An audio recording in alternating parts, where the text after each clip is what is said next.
Hello? Where is... There you are, game. Yay, hello. Yay, Hi! hello. We are back. Once again with this stupid fucking dumb, poorly written game. I hate it. Yeah, incredibly poorly written. Definitely not one of the best written games I've ever played. Outside of anything by Kanoko Natsu. You are really... Alright, I had to turn you down for other stuff. I need to turn you back up. Say something again? Something again. One more time. One more time. Thanks. Okay. There we go. Anyway, yes. Immediately a push-up. Thank you, Malix. I appreciate it. Yep. I worked today, and I stand when I'm working. You're not standing when you're doing a push-up. And? I don't know, just sounds like complaints. Excuses, excuses.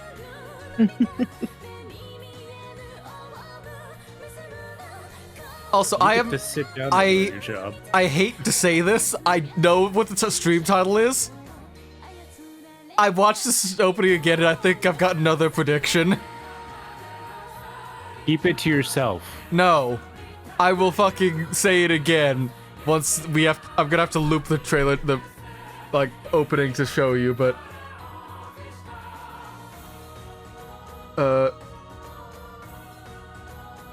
fail first. Oh. Okay, I'm gonna need to loop the trailer, the opening again, but I have another prediction, and I feel like it's gonna be important soon. Hello, Linux. I am. It's going good. I don't want to be right if I'm right about what I think is gonna happen. Alright, reopen this.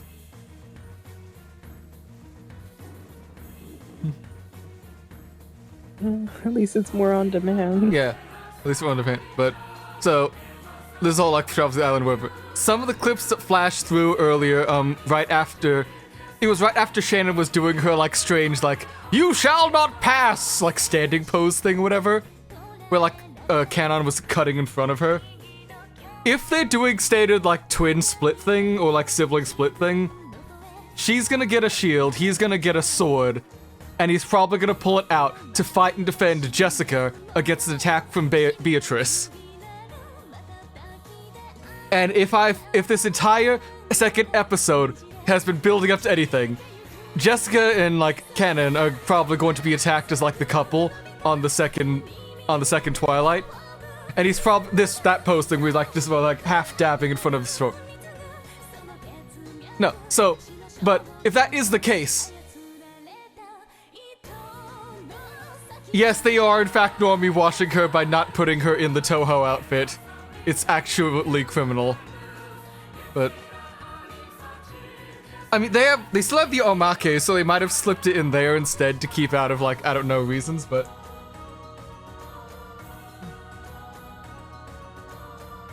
If episode 2 is gonna go as my, like, so far my completely accurate predictions have gone. After the first Twilight, people are gonna gather up. If Kraus and Natsuhi are dead, like my initial guess says, Jessica's going to run off to be alone or be upset and be angry. Canon, being the dutiful boy toy and servant, is going to follow her to keep her safe. Then... I'm sorry, fucking what? Don't tell me she doesn't sing about small boobs. What? What? Boing, boing. My dog needs to go to the bathroom. I'll be right Unless back. it's more betan, betan, tsuru betan. No, that is not what the song they did.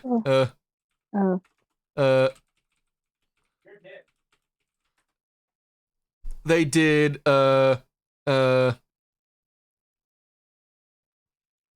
which one? I think it was, Sweet Sweet Sweets.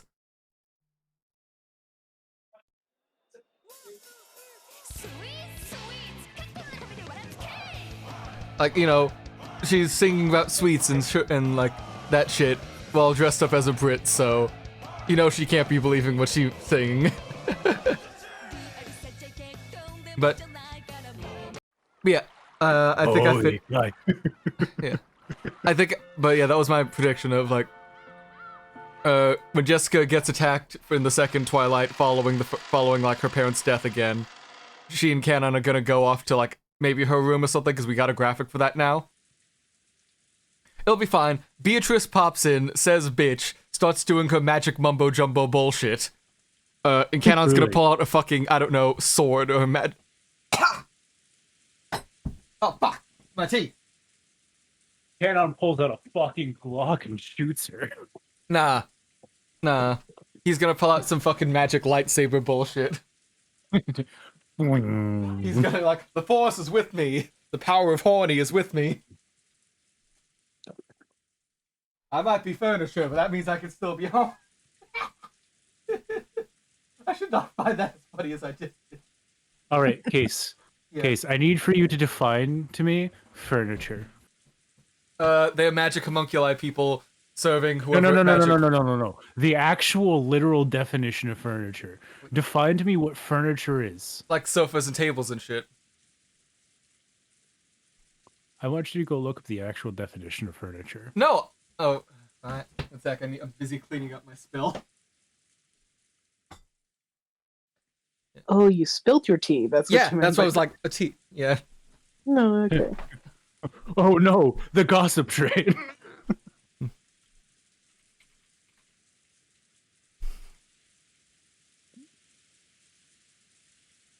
It's either going to be the Oxford or Webster or Merriam-Webster. Furniture refers to the objects intended to support various human activities, such as seating, eating, storing items, working, and sleeping. Furniture is also used to hold objects at a convenient height for work, or to store things.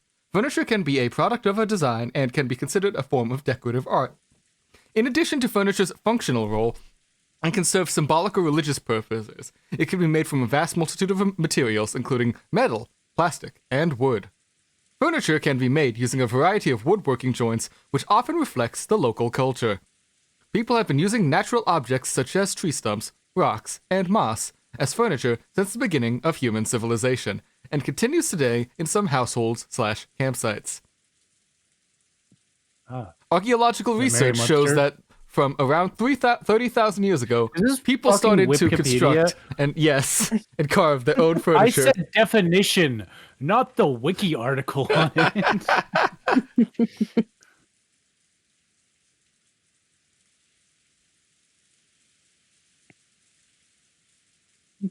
In a harness, all of the metal parts, except with the exception of the bits and rosettes, the act of furnishing, imprinting the pieces of wood or metal placed between and around pages of type to keep them in requisite distance apart and to aid in securing them in the chase. In organ building, one of the varieties of mixture stops. Necessary equipment as a saddle horse or a sailing ship. So, the archaic definition of furniture is the trappings of a horse. The more modern one, movable articles used in readying an area, such as a room or patio, for occupancy or use. Okay. So, that's Merriam-Webster. I wonder what Oxford says. I don't care enough. We don't care enough. What's important is I'm going to be right again, and you're going to be upset. Especially when it proves that, like, Canon having a magic lightsaber, whatever, is going to prove he's, like, magical. He's, like, a magical homunculus or whatever the fuck. You're absolutely wrong on the homunculus front. I am absolutely right. They're going to be some bullshit, like, read something like, they were created by Kinzo or something, if they don't want to say, like, they were actually, like, artificial beings. I doubt it. You don't have the vision! You aren't seeing what I'm cooking here. Yeah, because you're not cooking anything. You have a pot of ice. I was cooking the entire last episode with everything. You're not I wrong that last episode? episode? A pot of ice in the fridge. I hope you've got whenever that pops up. I hope you're ready for that vile shot you promised. When it doesn't pop up, I hope you're ready to take a vile shot yourself.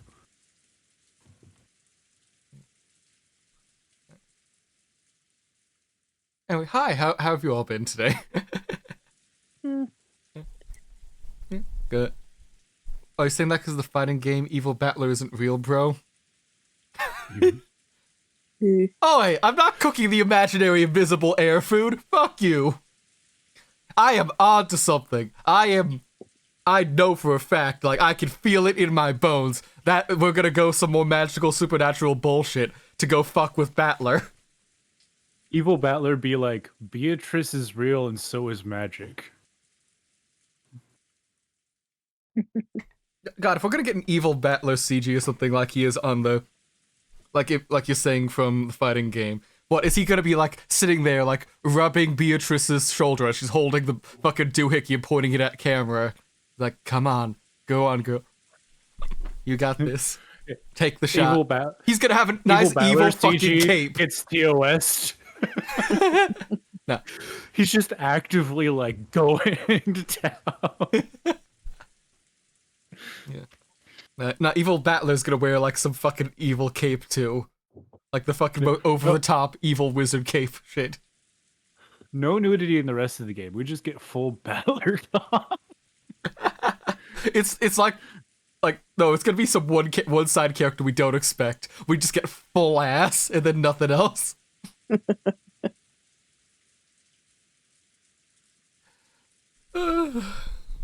Anyway, Honestly, if I was to design a game like this, I would put one CG that would get to Twitch TOS, but you'd have to like jump through loops to get to it. Jump through loops. You'd have to like make a particular you'd have to make particular sets of choices. It'd be very complicated to get to it. No, I'm just marking out you're jumping through loops when it's supposed to be jumping through hoops, but yeah. It's the same fucking thing. Nah. It's the same thing. I've heard it both ways. Well, they're wrong. I'm just right. You're wrong. Anyway, you ready to go? What case? Go fuck yourself. You ready to go? Yep. Yeah. When they started hearing Battler's snores, the relatives went their separate ways, leaving the parlor and letting Battler sleep in silence. It's honk, shoot, or me. You can't do both. That's just breaking the standard snore and noise index. Come on. The snore economy can't have a person taking up both sides of it. That's like being a middle grounder in politics. You're gonna get nothing done. All right, here's my impression of my dad at night.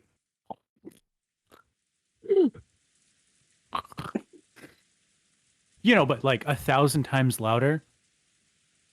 I would bet, because I only heard like barely any of that. Yeah, my dad has sleep apnea. Yeah, sure. And he refuses to wear his machine because he says it hurts. Even though it had been so lively in the parlor with so many people gathered there, when all of them scattered at once and was sucked into various parts of the mansion, it created an eerie silence with no sound except that of the rain.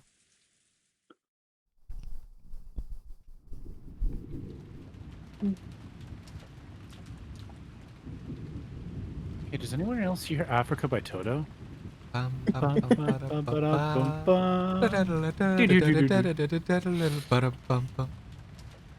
Nope, I've never once met a person like that. Anarchy? I've never met her. Curious on, is that true? Oh, right. I forgot I'm both. Hold on one second. And we can shift Even I mean, we could always pull Ozzy into it, but I don't know if he wants to. He's not doing anything at the moment. Is he just sitting in his VC or something? He is just sitting in his VC. Is he in your server? Yes. Alright. I mean, again, I could You can, give this line. if you want to, like, that's if you want someone else to like take over some lines, that's fine. But I'm just gonna poke him, see if he wants to. Yeah. Anyways, even if I only greeted her quickly when she came into the entrance hall, She looked like she was a little over 20. I told her my name, but she didn't tell me hers. She was being guided by Genji-san, and I saw her go up to the second floor. So it'd probably be faster to find Genji-san and hear the rest of the story from him directly. Still, what a strange turn of affairs. The mysterious woman had spoken to Kyrie. Without naming herself, she had sneered that Kyrie already had a vague idea of who she was. And the person that brought to mind was her look-alike, the Witch of the Portrait.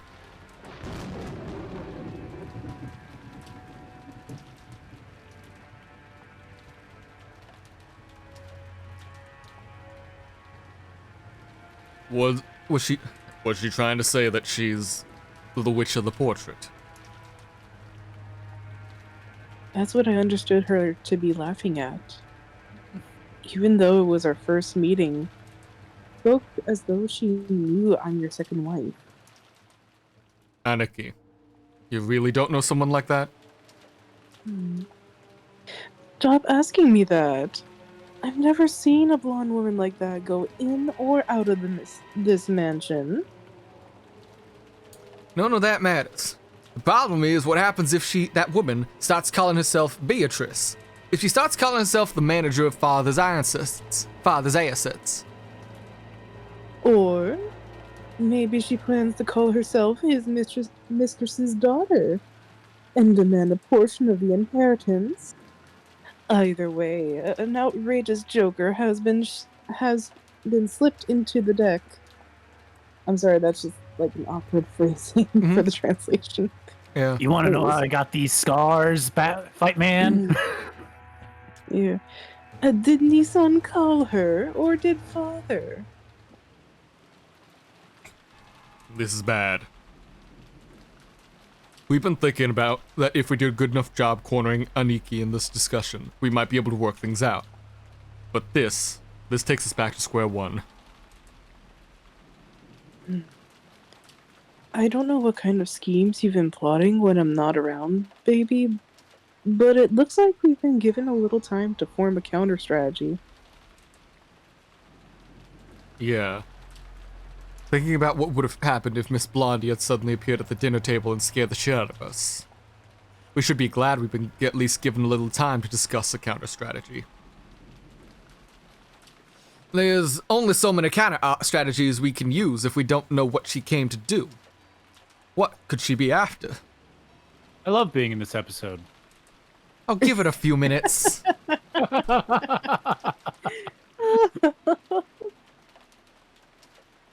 Oh, is... Pardon. Trying to get back into the voice I was using for her. Isn't it obvious? It's to claim that she's the rightful heir to father's inheritance. Is father still captivated by Beatrice? No, father is still captivated... Pardon, it seems I didn't... Apparently my chat before joining you guys was not enough of a warm-up. Yeah. Anyways. Man, y'all are warming up and not just sleeping till like 30 minutes beforehand. I mean, I didn't warm up, but like my job requires me to talk to like 100 kids. Oof, yeah, that's fair. My sympathies, especially since I had work yesterday. It Ew, is children. such an easy job.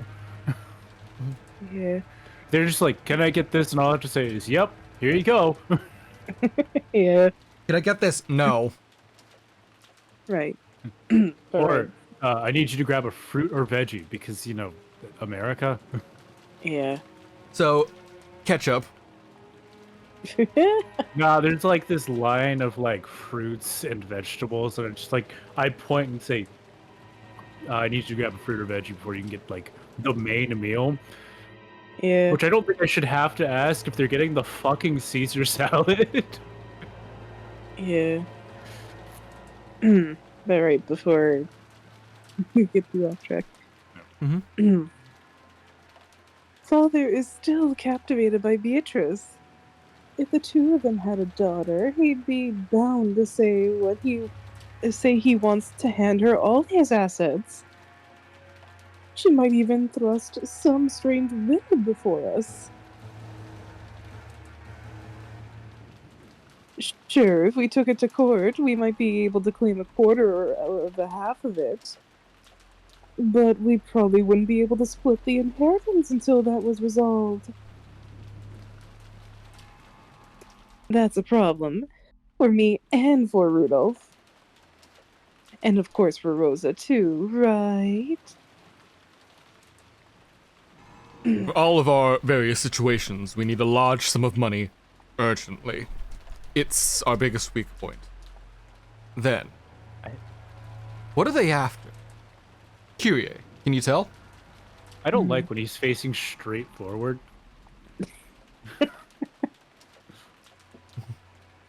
When he's not three-quarter, his face is shaped like a triangle. Phineas from Phineas and Ferb situation. I'm gonna say he's it's been like- working on that jawline with that one TikTok trend where you just bash your face with a hammer.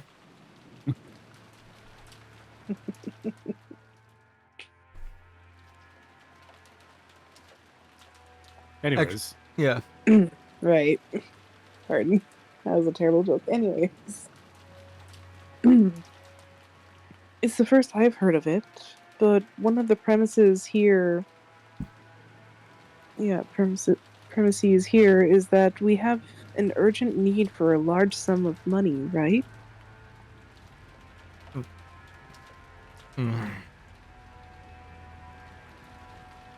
Kyrie-san, when you're on the offensive in a man's business,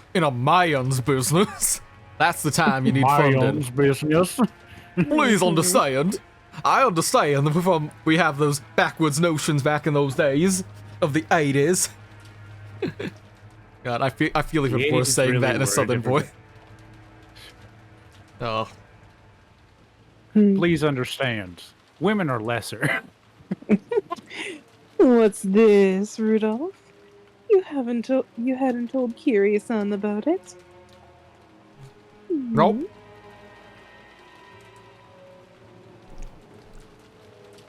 Sorry, I wasn't really hiding it. It's Rudolph. Oh, fuck. Yeah.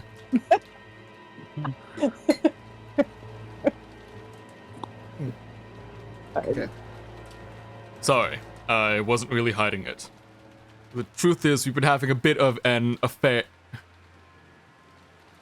It's alright. You decided it wasn't necessary to tell me about it. So I won't press you about it here.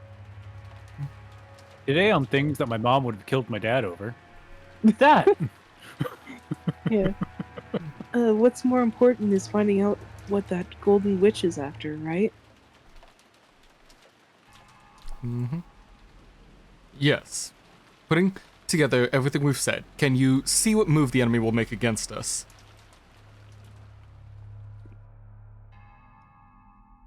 Rudolph had a certain measure of trust in Kyrie's unique thinking technique of chessboard thinking.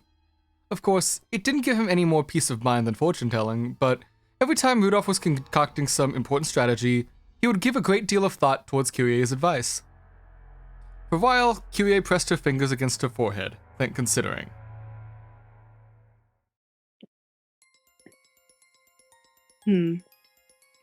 Judging by the fact that her coming here was kept hidden until today, one of her goals is some kind of surprise that she wants to give us.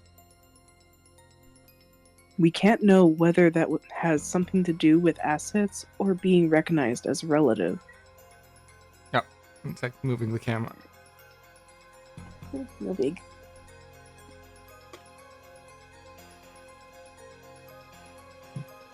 He's lifting off, folks.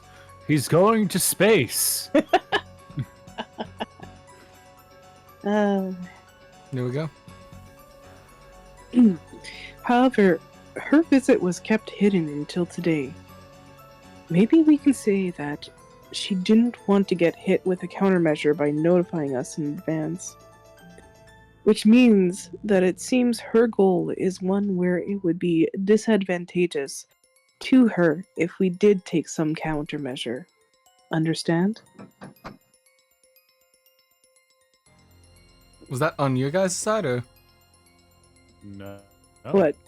I thought I heard like a knocking sound. Oh, wasn't that's from my here. cat jiggling the doorknob to my room. Hold on. Okay, because I'm like that. Yeah, no, that's That- just Dee Dee wanting to get in the room Yeah. as usual. Yeah, that didn't sound as blatant of a sound effect as this game usually does. So I was wondering, like, knocking on the door already? Damn, witch moves fast. He just comes in and starts blasting. Hey kids, The want to be last word turned last- into fuck, what's a thematic murder method? It's almost Halloween. Hey kid, want to be turned into a jack-o'-lantern? Using your stomach? Because you don't need any more work on that face, Rudolph. Like, let me be sure about that. That face of yours needs no more work. Hey kids, want to see a dead body? It's yours! Hey, Dee Dee. I get it. For example, if it was something like a will, which Dad had written previously, or an acknowledgement as a blood relative, plus accompanying proof. If we assume she brought something like that, then if it was completely unshakable, if it was rock solid proof, you'd think she'd have actually announced it beforehand. That's right. Since we are in a position to doubt her, she should have made us bring our lawyers and experts and thrust some completely undeniable proof before us, if she could.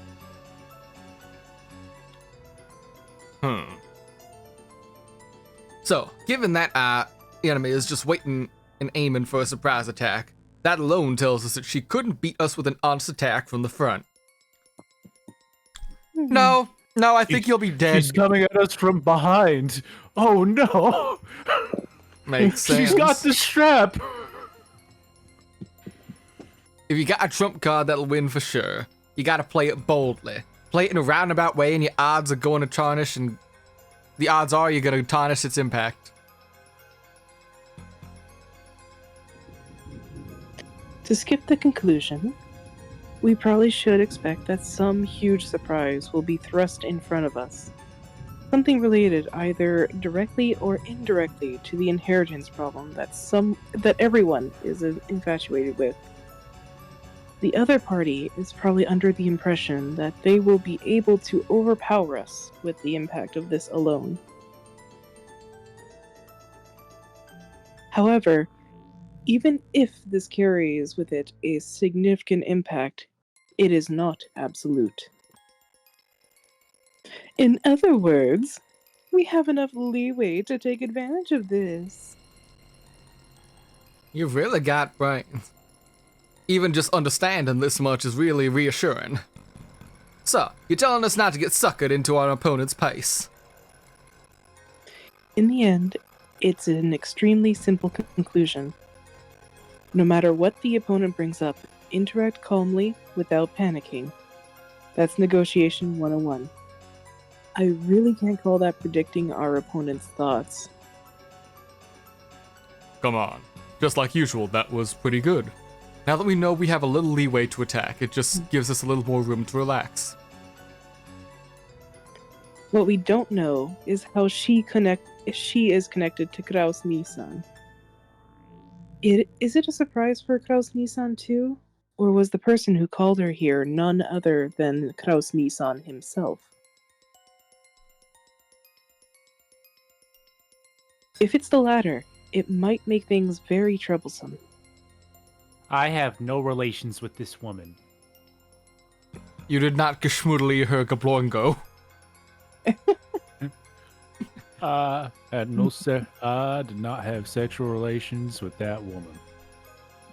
Or however Bill Clinton sounds. It's been a while since I've done that impression. Yeah. But right. Yes, secretly calling a mystery woman on the day of the family conference. That detestable style somehow feels like Nissan. Anarchy. Let's handle it like this.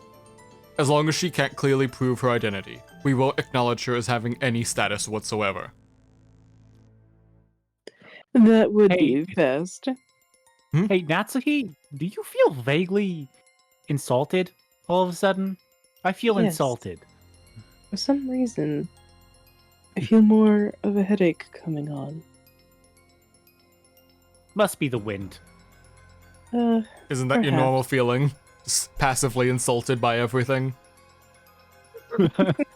No. That's just one of my normal feelings. The other is disgust. Right. General sleaziness. Yeah, yes. Right. That would be best. In point of fact, she hasn't even named herself the Kyrie-san.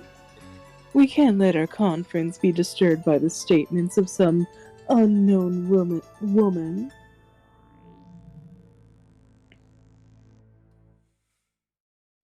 She might show us proof that she's a blood relative or something.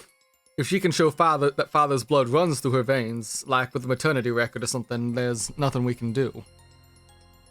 We can suspect any proof of being fake. Even if it is the real thing, in order to prove that she is such the person mentioned, we would need to involve a hospital. At the very least, it would be impossible to prove that now, on Rokkenjima. Yes, that's it exactly. In other words, what it boils down to is this. No matter what is shown to us now on the Rokkenjima, it can't be accepted as true. You want to be a bit more blatant there, Ryukishi, or do you want to, like, shove your puppeting hand a bit further up Ava's ass and then keep flapping those gums? Yeah. So we can't believe anything. Haven't missed much, GK. No, you haven't missed much of anything. We've just started. Mostly just Yeah. them being like, oh my god, Beatrice is here? What? Why is she here? Who knows? Shocker. The Ushiromiya siblings are scheming. Yeah. What else is new? Is it Tuesday already? No, it's Friday. It's Friday. Anyway. Right. So we can't prove anything until the typhoon passes. And they prove it to us at the proper place. Constantly finding fault like that is your specialty, Aniki. This is gonna be all down to you. Are you an idiot? You'll be helping too. We need money and quickly. And a large sum. We're all in this together.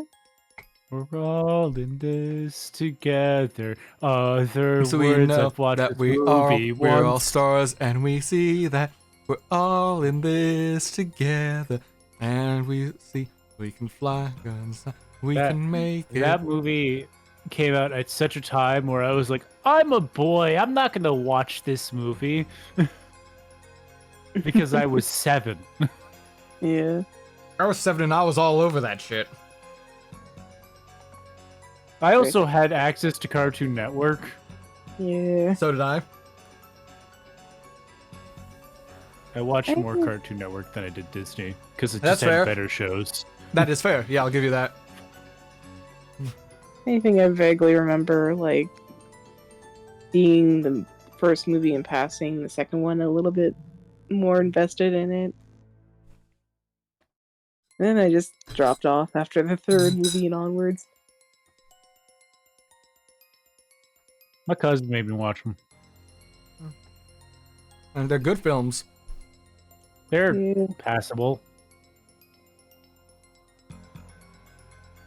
They were direct to TV. What do you expect? Yeah. You're saying that, like, Disney never produced any good films on its, like, Disney Channel original movies? When we've got the entire Halloween Town series.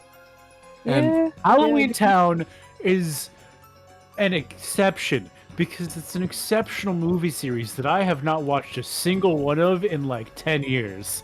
I don't know if they still hold up. Yeah. If anything, that's a solid question I ask myself, too. Does Halloween Town still hold up? After all these years.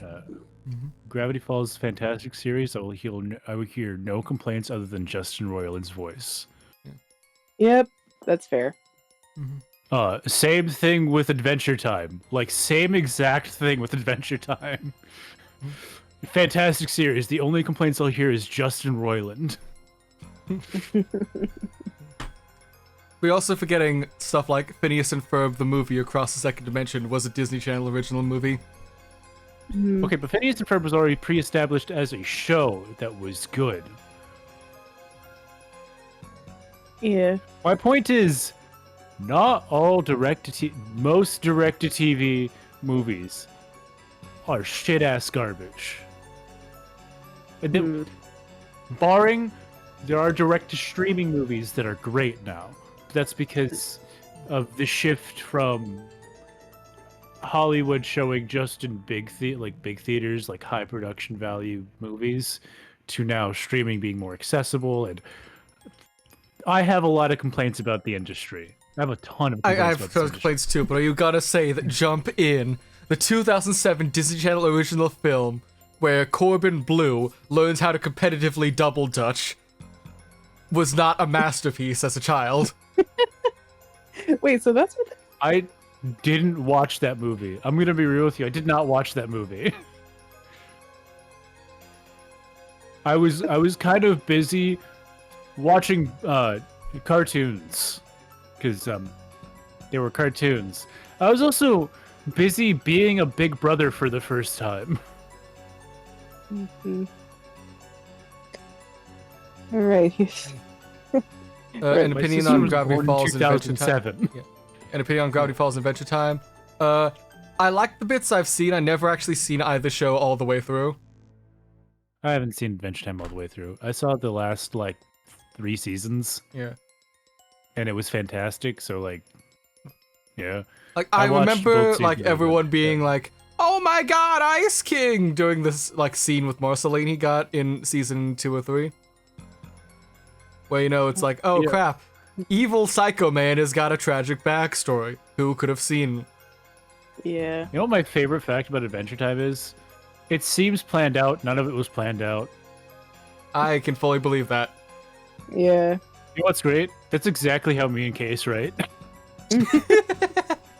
We literally got, "Oh, this will be good," and then we just have to figure out a way to string it together. Yeah. Wait. Oh, I just remembered. Are you saying Sweet Life movie starring Dylan and Cole Sprouse, where they somehow got sent to a summer camp where there was some magic mumbo jumbo trying to make every twins share a movie singular is mind? Such garbage. That movie is so bad. You're saying that wasn't a masterpiece yet? You know what movie is great though?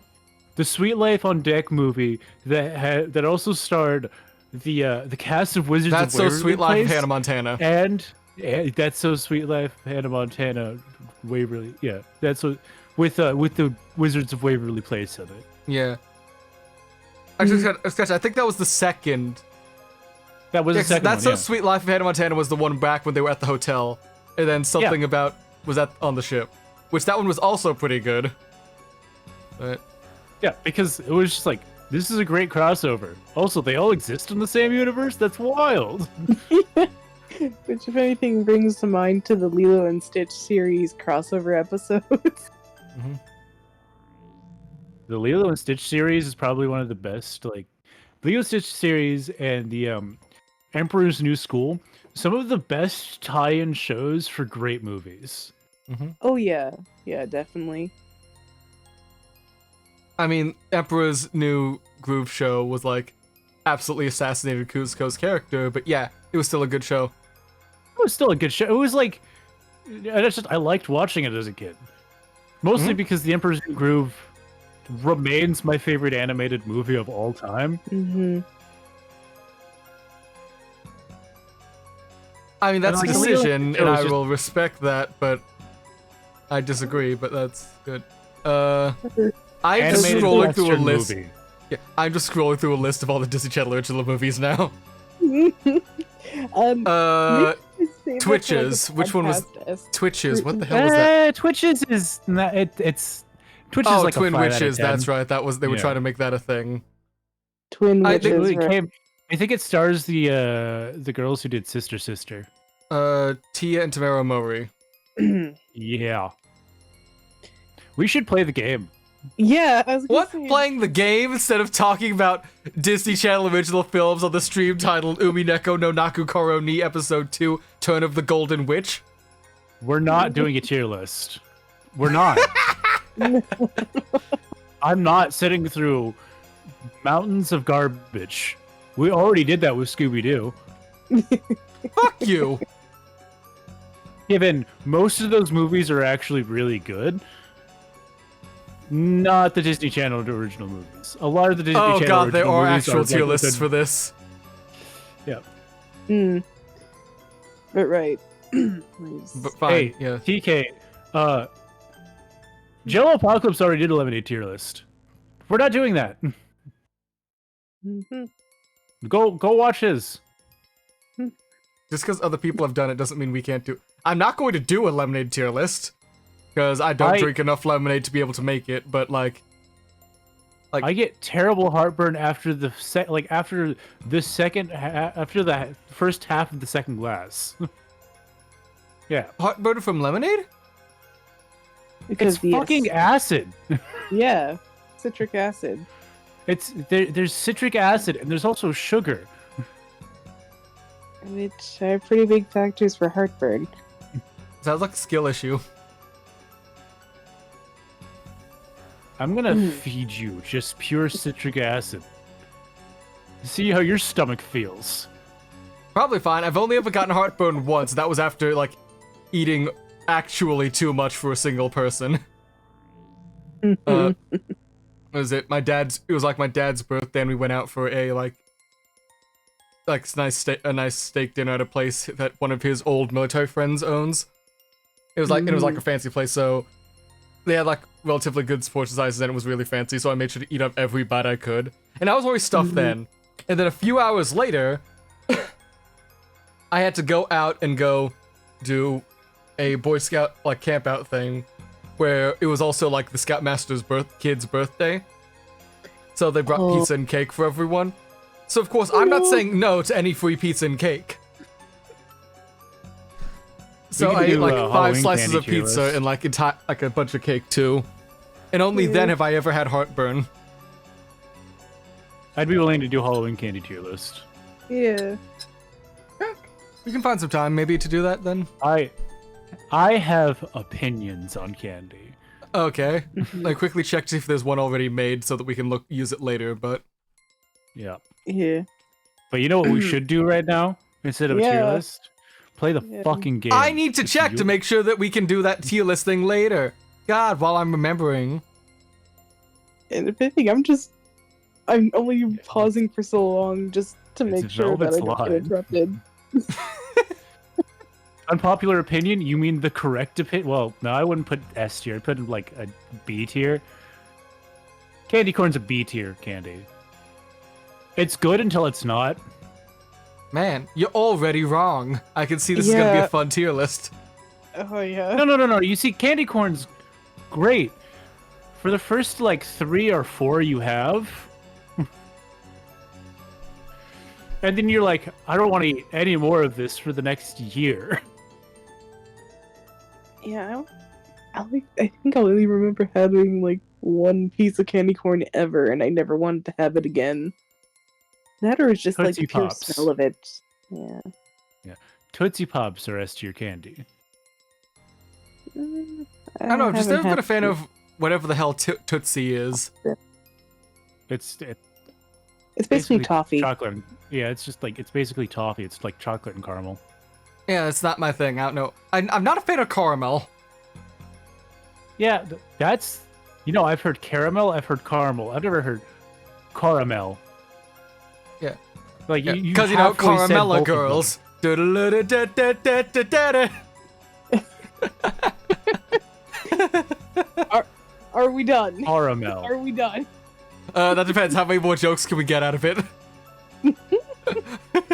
Oh, Case just said caramel weird. And I say it interchangeably with caramel.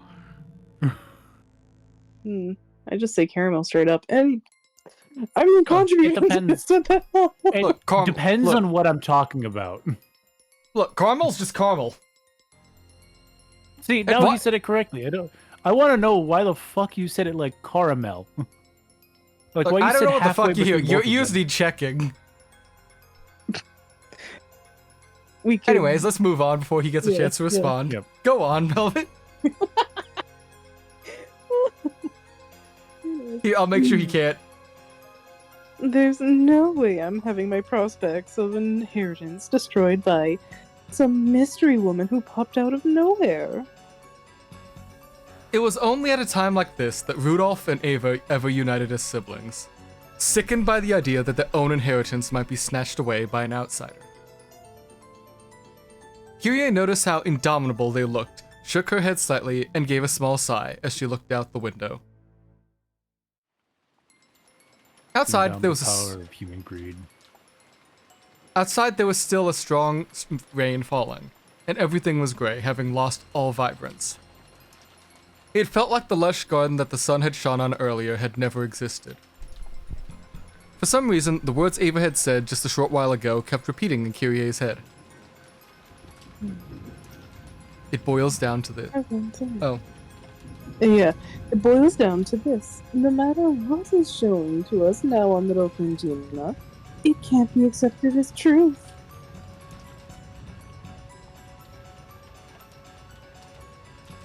There was an odd nuance to those words.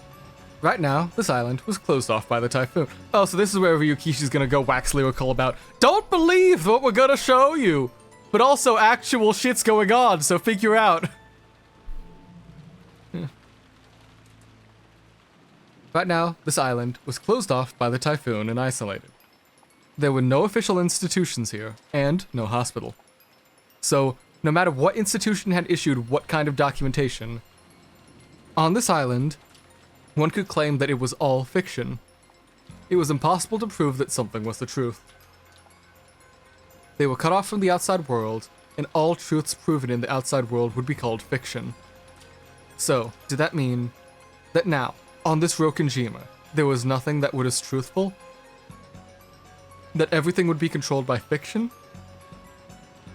It almost gave the illusion that separates from the human world from the truth. Was another thing that separate from the human world made from truth was another world called fiction, in which they had been shut away. Kyrie remembered what that woman had looked like one more time. I'm all about this new portrait she's got. I just wish it would actually like show up in the background when she's there, but as she remembered the woman's figure and the witch of the portrait.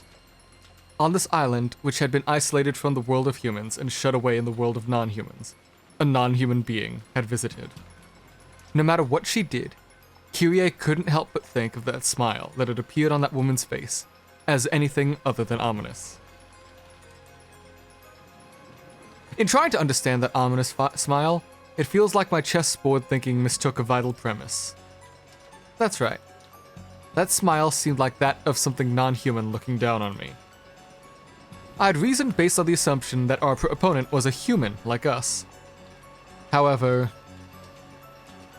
she may be a being that is not human, and a human values may not apply to her. In that case, all reasoning is useless. For what reason was the witch invited here today? Only one thing is certain. Right now, at this very moment, she is staying somewhere in this vast mansion. Scene change! Check Michaelis. What's this? Maria?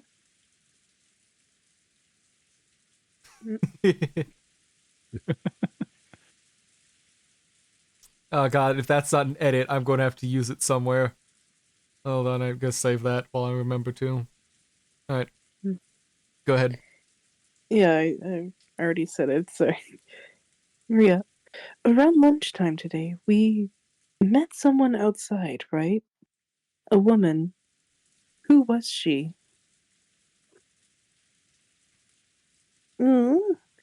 I said it a lot. Beatrice. Maria, have you ever met Beatrice before?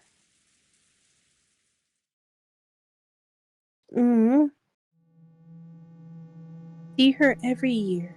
Oh! Oh, that's not good. Hmm. Every year?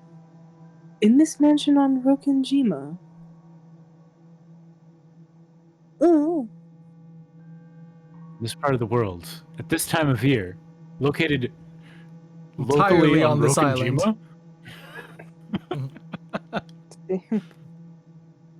Rokkenjima. I don't know what "ooh" means. Is that true? Yeah. How long have you been seeing her? How many years ago did it start? About 6. Don't know. You don't know why? Last year? 2 years ago? A random fact about toast.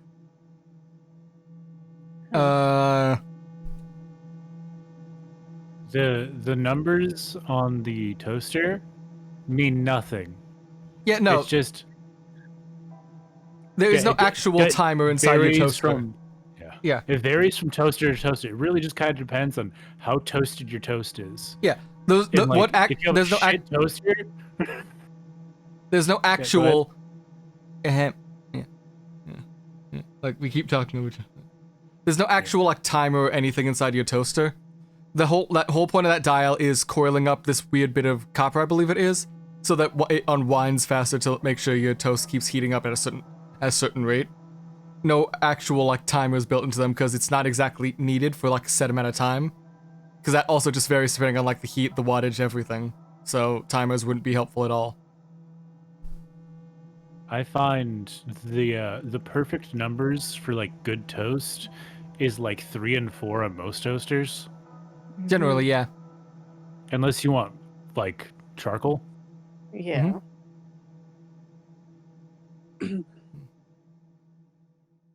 Right. Longer.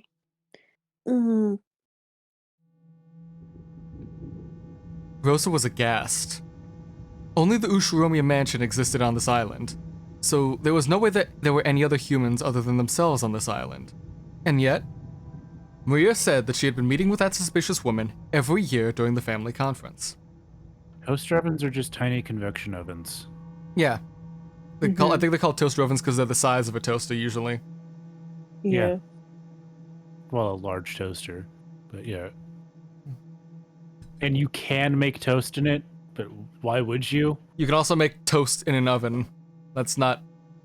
Yeah, it's like, why would you? Like, toasters are at most like $30. Unless you're getting like a toaster with extra shit. We skipped a lot. I know. I'm going back. Yeah. If what Maria said was the truth, then that strange woman called Beatrice had been at the family conference every year. That's insane. Is she saying that some... insane. Sorry. No, you clearly were wanting to read now because you haven't been reading for a long time. Go ahead. Take over narration. I just wanted to do the YouTuber thing. This is your shit. Nah, you clearly wanted to pop in and start talking because it's been an hour and you haven't had a line yet. Go on. No. Hold on, I'm getting a call. That's why my camera just stopped. 1 sec.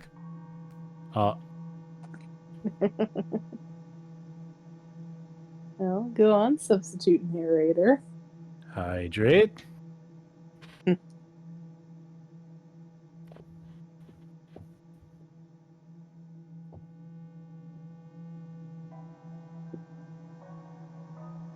Push up.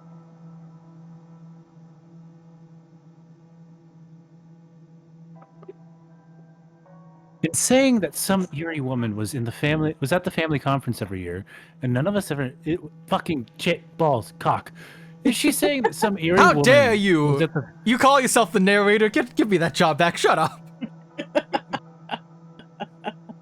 So yeah, no, my sister was just loading up our Steam account, and then she was like, "I got an error, and I want to go play Baldur's Gate. Will this be bad if I break your shit?"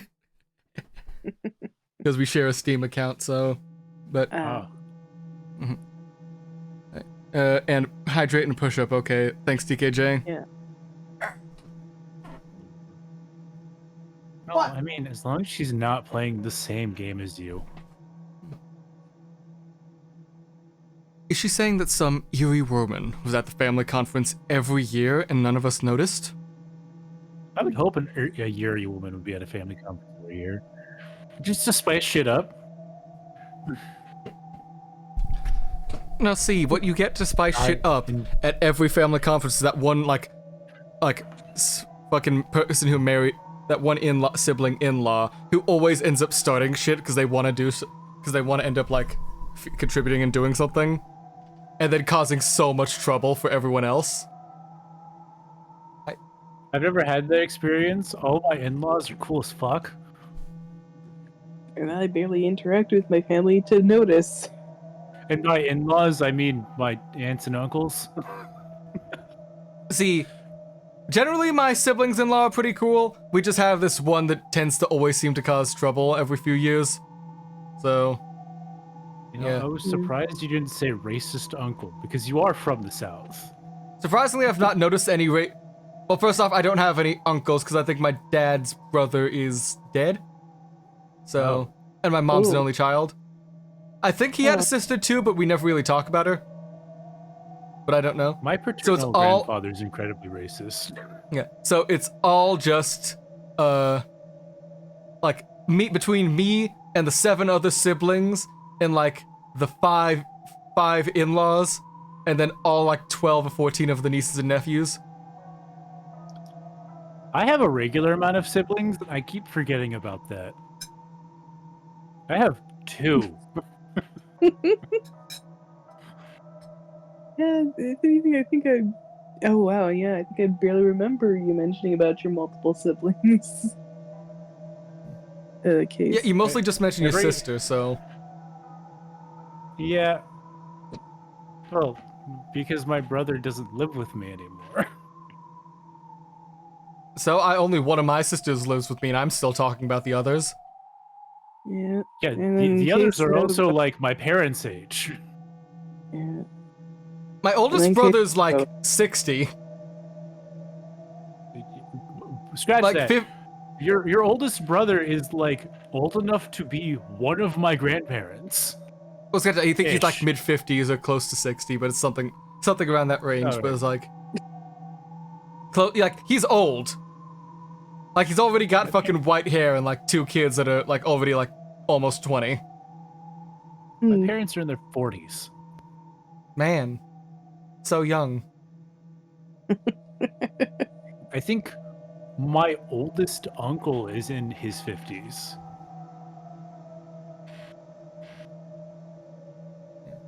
But how blind am I? How much do I see obvious things? That depends if it's happening to me or to other people. Because if it's happening to me, I ain't getting shit. I ain't guessing shit. Now I will, ignore the most blatant and obvious thing unless it's directly said to me. If it's happening to others, I can generally notice, 7 out of 10 times, though, so... Ace will never notice if he's being flirted with because of a buff he took when he was born.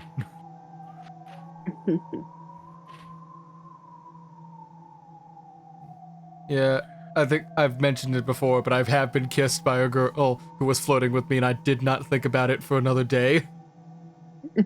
I don't know if you noticed the tags on this stream. So, yeah, don't you know, this is a live dub with voice acting of Umineko. Yes. And also, I'm an anime. Yes. He's also case-sexual. I didn't actually think about that. That's actually pretty good. Yeah, I thought about that the minute you told me. Because I was like, man, that's funny. Case probably thought about it. Even though Rosa had just met her herself a couple hours ago in the Rose Garden, Even though Rosa had just met herself a couple hours ago in the Rose Garden, she was overcome with a strange emotion which told her not to accept her existence. What in the world did I meet earlier today in the Rose Garden? as the typhoon grew close and the winds blew strong. Maria, so you said that you see her every year. What do you do together? Wait, I'm out of snoozes. We have an ad break starting right now. I'm sorry. Right. Uh, TK, I'm Nobu, the girl's Velvet, and the one that can move is Case. Yeah. I mean, only occasionally I can move. Sometimes I just sit there still. He just sits Anyway. there, menacingly. Anyway, ad's like starting in like 30 seconds, so I'm gonna switch us over to a BRB, and we'll be back in a few minutes. Yep.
And we're live.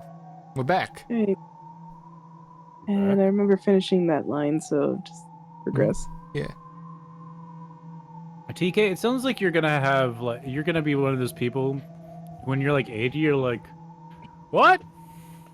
The war? What war? I haven't seen you since 1906.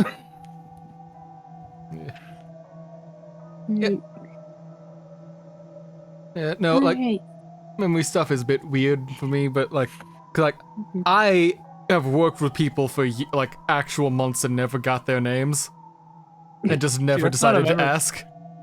It's not a memory thing. I don't learn people's names unless I hear someone else say them, because when I introduce myself, I don't say my name either. Yeah, no, because I will get told their names, I'll remember it for like the first day, and then I'll forget the next. And even though I interact with them, I don't get reminded of it, so it doesn't stick in my head. You know, I'm kind of in a similar boat, if anything. Like, I'm terrible with names and faces. Yeah. So whenever someone interacts, it's like, hey, Case, I'm just like, hey, what's up? And I refuse to actually acknowledge them until they drop a fact that tells me who they are. I mean, personally, I just go the more direct route and just, like, ask, like, hey, sorry to ask, but I don't really remember catching your name, so if you could just remind me of it, please. TK, you're asking at least 1.5 person with ADHD. Yeah. I cannot help you with things. that. I can't help you with that shit either. I can't help you with memory shit. I can't help you with, like, dedication, doing things consistently or whatever, because I'm still struggling to that. I was supposed to have an Umineko video up on my channel today, and I just stared at the, like, video and audio editor all day at work, not doing anything. I'm just like, well, I can put this together, but... Like, for a good 2 hours, I was just sat staring there at it. Before I'm just like, I'm getting asked to go help build something. That's something more immediately active that I can be held accountable for, so that'll help me. TK, you know what? TK, you know what would help? Taking your medication. It would help, yes, but I also have my own experience with my medication where, like, it will help, it does. I stop eating that day, and I don't want to keep starving myself day after day and trying to force myself to eat. Because it annihilates my appetite entirely no matter what. I could be feeling myself starve, and I have to struggle to put a fork in my mouth. TK, the best way to handle remembering if you took your medication is either marking it down, like when you take it, intentionally marking down on like a piece of paper that you took it, or flipping it over when you took it. Okay, but if he flips it over, he'll have to remember to flip it back over before going to bed, and that's another thing to remember. Otherwise, they can wake up and just like, oh, I flipped over. I already took my meds. Or putting it in like one of those pill boxes that old people have. Yeah. I just remember when I take my meds because I physically feel different when I'm on my meds. I like wired and everything, and then I like can't fall asleep for like no matter what. Because hey, well, yeah, ADHD meds are just meth. stimulants. Yeah, it's diet meth. Mm-hmm. That's a true fact, by the way. I know, it's Adderall is diet amphetamine meth. salts. I know, I've read my meds. They're literally right there next to me.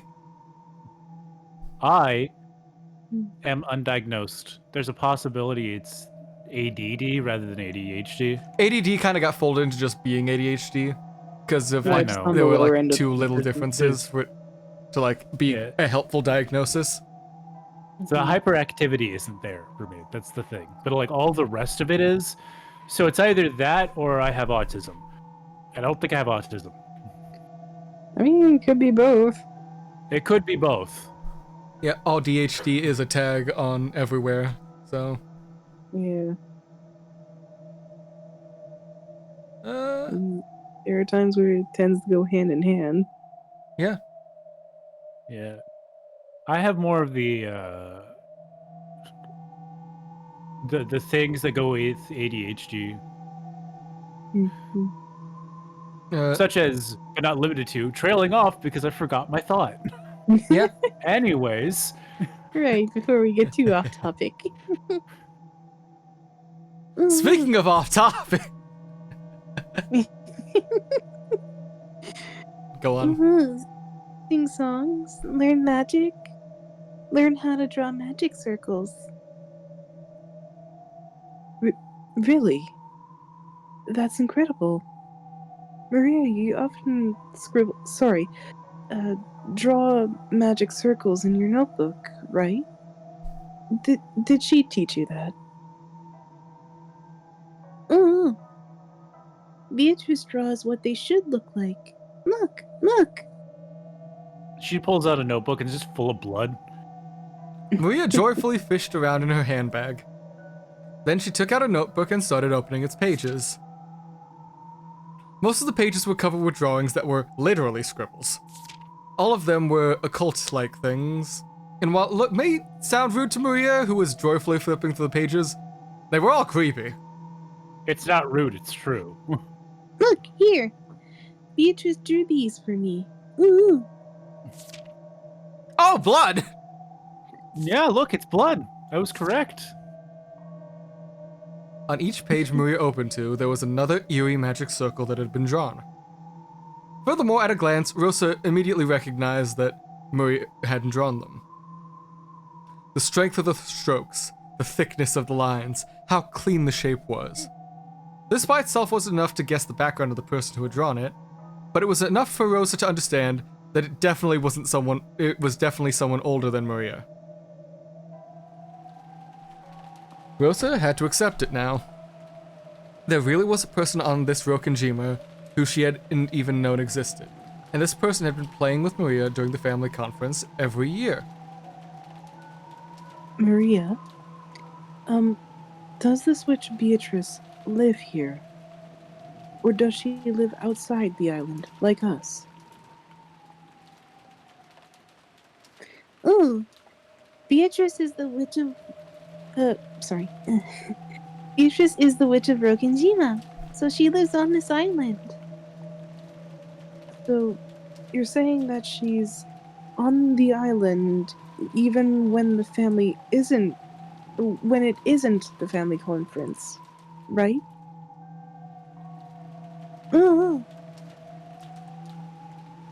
I don't know what "ooh" means. Well, yeah.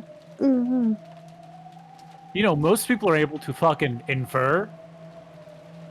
Okay, but she's also wanting to get Maria off that verbal tick, so that's why she's getting upset more than anything else.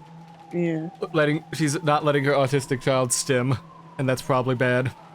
Oh, definitely. Yeah, but like, I would be able to infer it's like an uh-huh. Yeah. Oh my gosh. Oh my gosh, I can't believe it. How long has this unknown witch been living on this island? I used to live on this island. I lived on this island, passing the time in the mansion, in the rose garden. And even so, I never encountered a witch like that. Never, I think. That pause in "I think" is very suspect.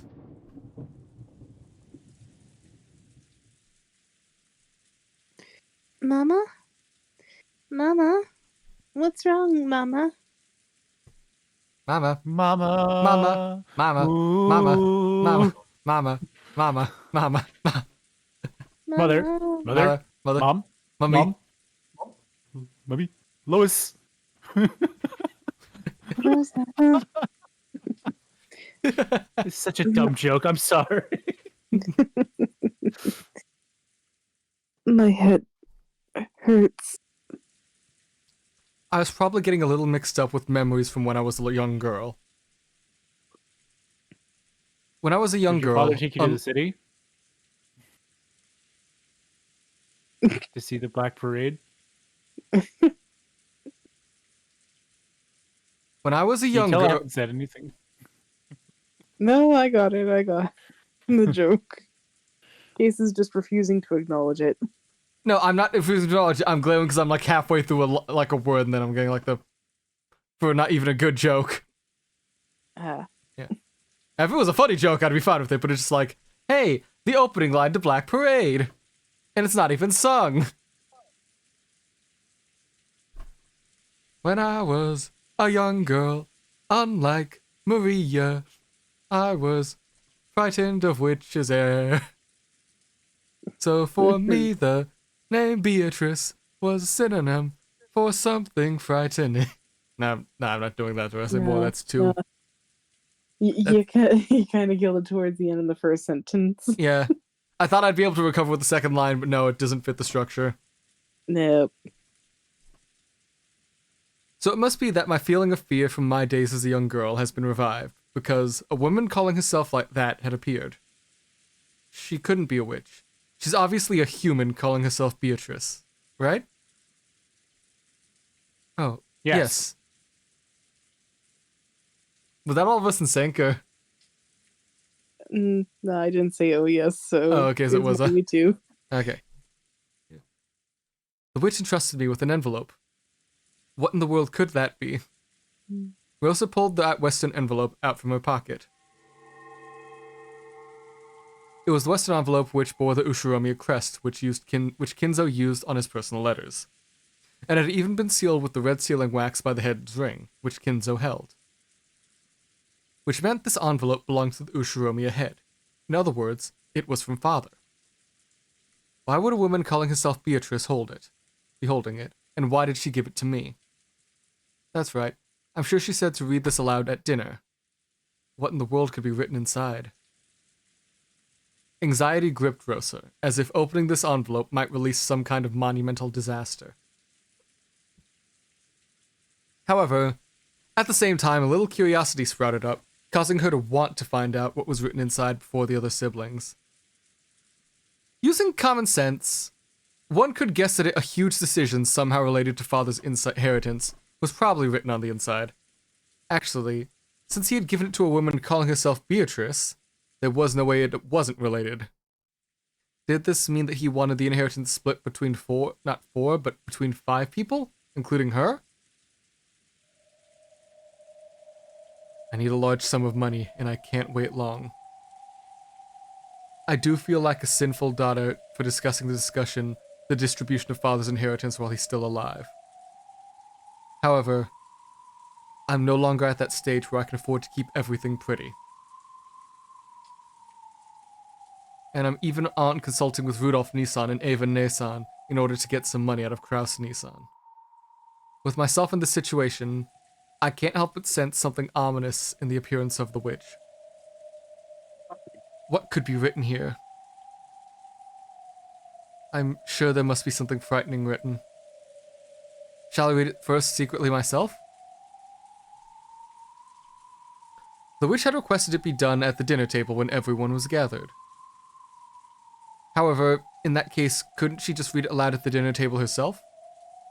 Why did she go out to all of the trouble of entrusting it to me? Did that mean, basically, that it didn't matter whether I secretly read it beforehand? It would be better to secretly read the contents first. I understand that it would be breaking my promise, but this is no longer the time to keep things pretty. It would be good to discuss it with Ava Nissan and Rudolf Nissan, depending on the contents. And the rest are always really good thinkers. Nissan and the rest are always really good thinkers when it comes to this sort of thing.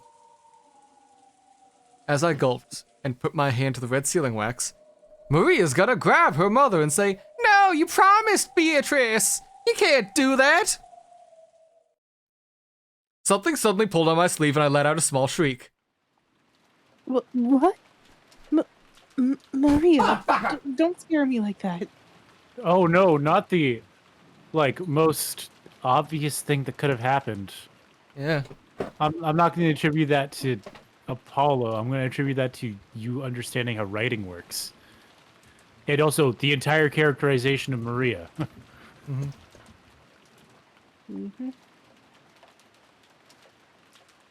What?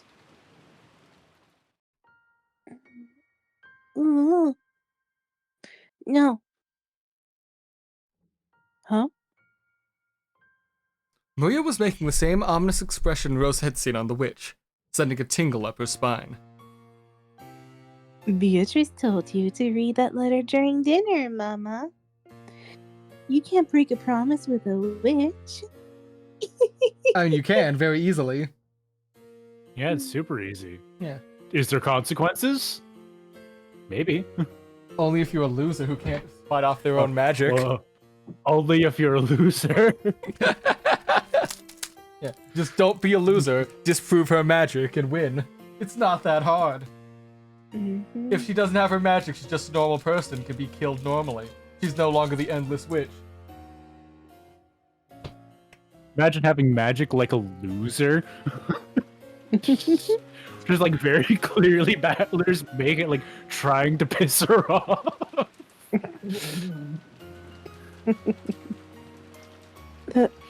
That's not it. I just wanted to look at the envelope for a second. I'll keep my promise. After all, Mama always tells you to keep your promises. Of course Mama will keep her promise. Rosa said, you know, like a liar. Getting not only called up by your child, but forced to keep a promise because you need to set a good example because you're a terrible mother. Yep, Mama's a good girl. See, now that's when I would have gotten hit. Oh, so now you agree with hitting the child. No. That was a joke. My parents never hit me. Yelled at me, put me in a corner, yes, never hit me. That Not laugh. with force, anyways. Mhm. The odd sock every once in a while. But like actual sock, not a punch. That laugh. It isn't cute, so stop it. It's a fucked up thing to say to your daughter who's incredibly creepy. Yeah. Well, come to think of it, you received a letter too, Maria. What was written inside? I stole your crown, signed Eugene Krabs. Haven't opened it. Beatrice said I mustn't open it until it's time to open it. So taking good care of it. Woo-woo. I see. You listen well to what Beatrice says, don't you, Maria? I'm Beatrice's disciple, so I listen well to what my master says. I see. We also realized something. Mixed in with Maria's gaze was the light of a person older than Maria. Other than Maria. If she broke the rules and opened the envelope here, Beatrice would definitely find out about it. Because Maria was the witch's disciple. Okay, send the kid away and look at it. Maria communicated with that witch. I mean, you're not opposed to hitting your kid. You just turn her around and then knock her, like, donkey punch her. Open the letter then. Please don't hit children. We here on this channel do not condone abuse of any kind. Especially child Unless abuse. It's funny. No abuse. Please don't abuse your kids. In any shape or form. Mm-mm. The only abuse we condone is that of the joke. Exactly. Mm-hmm. Anyways. Mama will keep her promise. So tell Beatrice not to worry, okay?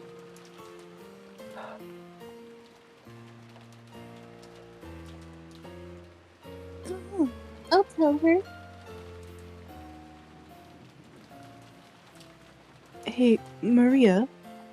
I want to speak with Beatrice. So, what could I do to meet her? I wonder. Die! Not be a cunt? Don't know. Beatrice is very fickle, so That's she a big always word for a child. so Yeah, she yeah, always that's shows the biggest word Maria said this time up to now. That. And not anything else she said or done. Fickle is just not an oft-used word. I don't know whoops the fuck is in your circle, but I hear that fairly often. Okay. I'm surrounded by gamers, Case.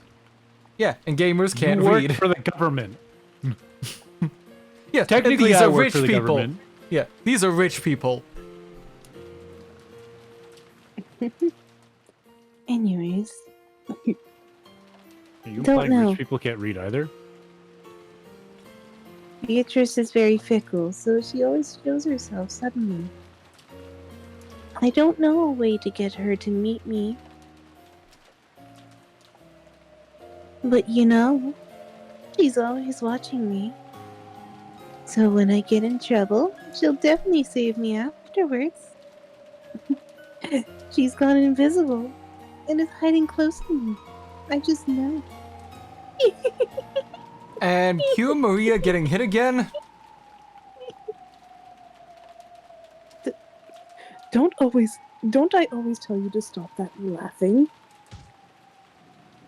And there's the Rosa reflexively hit Maria on the head. That Shouldn't should be a not be a reflex. reflex. That put a stop to Maria's laughing voice, but it wasn't able to erase the ominous color that had risen to her eyes. Rosa made a pact with herself. She swore that, at least until they left the island, she would not leave Maria alone. She couldn't allow an unknown being to make direct contact with her daughter anymore. So if Rosa doesn't die, or Maria doesn't die, they're gonna live to the end. Okay. Yep. Furniture and People. The new chapter. Saturday, October 4th, 1986. 6 p.m. Japanese Standard Time. Maria The phase of hasn't the come back. moon is... The phase of the moon. Go on. I wonder if she's being scolded by Auntie Rosa again. Ah, yes, scolded. Beaten Ever within since an they- inch of her life. It's not an inch of her life. It's within 2. She's not got the inches to spare with how short she is. Ever since they had met Maria in the airport, she had constantly been making a huge fuss about Halloween.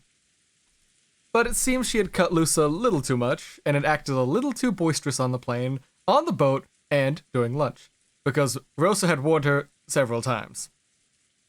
In times like this, Auntie Rosa would rarely scold her in front of people. More commonly, she would call Maria into the shadows and scold her when they were alone. So, since Maria had been called off somewhere, they thought she must be getting scolded. When they looked at the clock, they realized it was almost 6. They couldn't really imagine that Maria had been being scolded this whole time. Perhaps it had come time for some anime she'd watched every week to start or something. She needs to catch the latest episode of Higurashi no Naku Koro ni, where the orange-haired chick kills a man in cold blood. God, kill me. She had probably just decided to stay in the mansion's parlor.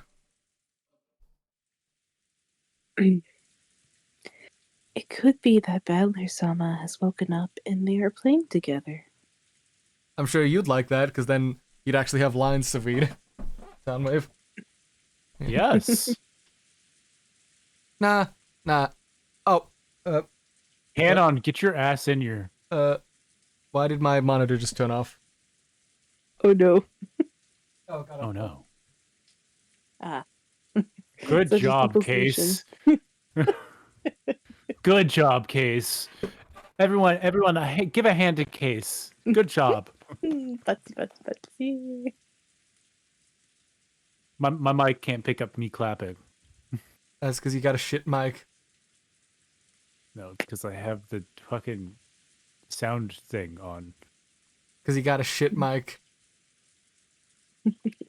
You have a shit personality. You don't see me complaining about it. We have the same personality. No, I'm clearly better than you.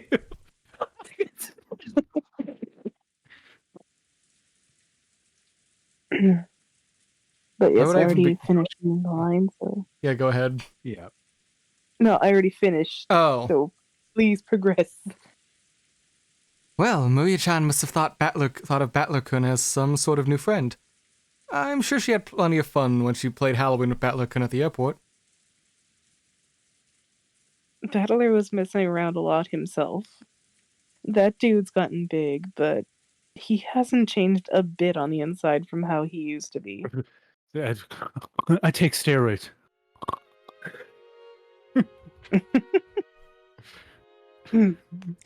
That's true. I get the feeling that Battler-sama was gracious enough to remain as he was 6 years ago. Shannon, you remember how Battler-kun was 6 years ago? Yes, because he was, well, very energetic. That's a diplomatic way of putting it. I also remember how the four of us used to play 6 years ago. Shannon acted a lot like a big sister. Yeah, I get the feeling she was more level-headed back then. But back then, I didn't know my place, so I must apologize for all my poor conduct. There's no need for all those professional manners. You work aside when you're taking your break like you are now. I'd just like it to be so we could all be friendly together like we were back then. Yeah, totally. There's no reason why you can't separate the servant Shannon from the off-duty Sayo. You aren't a slave. You're just working a job as a servant, right?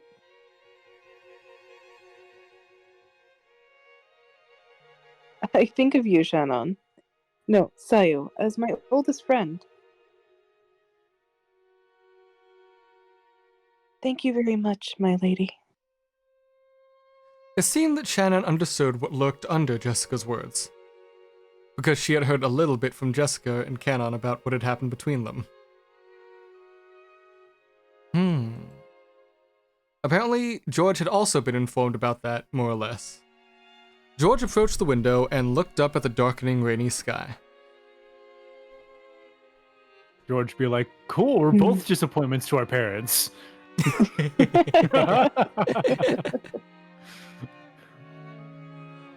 Okay. Canon-kun is still young. And I think in some ways he tries a little too hard to be mature in his way of thinking.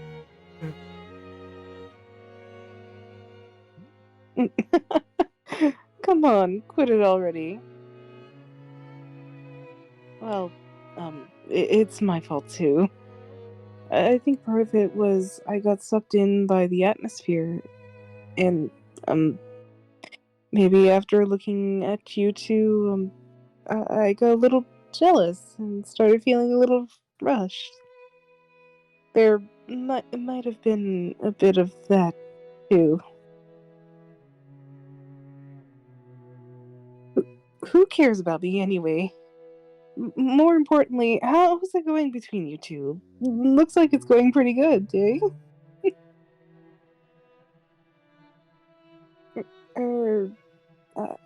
I wonder. Yes, it's going very well. Shannon was at a loss for words, her face red, while George answered brightly and immediately. That carefree attitude made it obvious that their relationship was proceeding so perfectly it would make anyone envious. I'm jealous. Does that mean Shannon's gonna be resigning and cutting up the cake pretty soon? I wonder. I don't. I wonder, right? How could I know? George laughed like he was being mean and drew closer to Shannon. It was probably the way they usually flirted when they were alone. Jessica could only smile awkwardly and say, "Yes, thank you, that's enough." It's like when your parents flirt. I have a dream. This isn't my only ambition to become the leader of my own domain and business. I also have a dream to fulfill a family together with a partner I can spend my life with. When furniture and people can live alongside each other as equals. I have a dream that y'all white motherfuckers.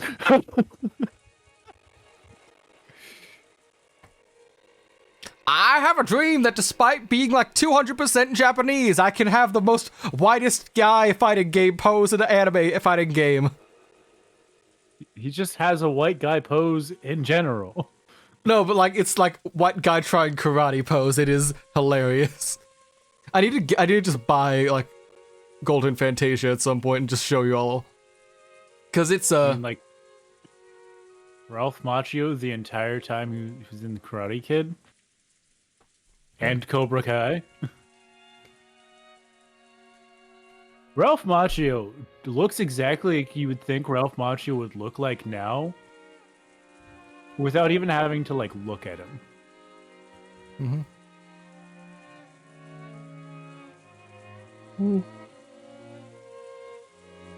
What am I doing? Yeah, I could just pull it up on the screen. Hold on. There we go. George Ushiromiya moveset. Because this man's got the whitest ass, like pose and moves, and just like... Normals. Yes. Kick. His fucking little hops are so stupid. I fucking love this idiot. The way he hops towards them instead of like, Yeah. you know, walking. Like a normal fucking person. He's like, oh. I got the fucking little white man dance, the little hop over, that he does like the weakest kick and punch you've ever seen. Okay. I wasn't looking at like how much damage he was doing, but I was hoping it was like half a tick. Let me check. Like, barely noticeable damage. He hits like a wet noodle.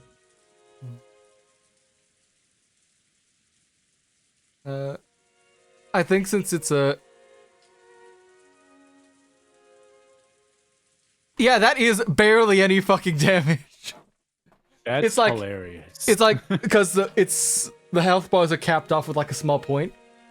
The like, the close punch A and B barely did like that like point of damage. Cleared the point. Ah, man. Hold on 1 second, I'm just quickly checking what his More specials accurate.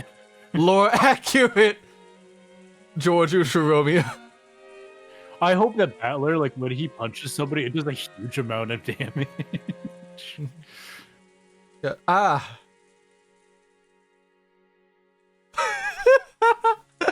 Hold on, I'm switching back. It got worse.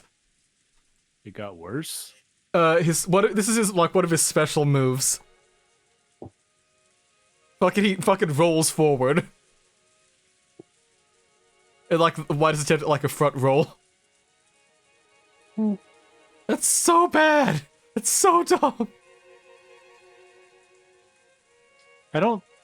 Oh, that's an I don't actual kick. think- Hold on. Okay, he's actually got some moves then. Do you think George did team sports? I don't think he does sports in general. Flying meteor kick. Special attack. So it's just a down kick. Oh, okay. Fucking he's got actual just dragon kick. Okay. As his special. But yeah, that's wait, hold on, there's another one that popped up. He's got a ball kick. Command to normal, forward A, and just punch you in the dick.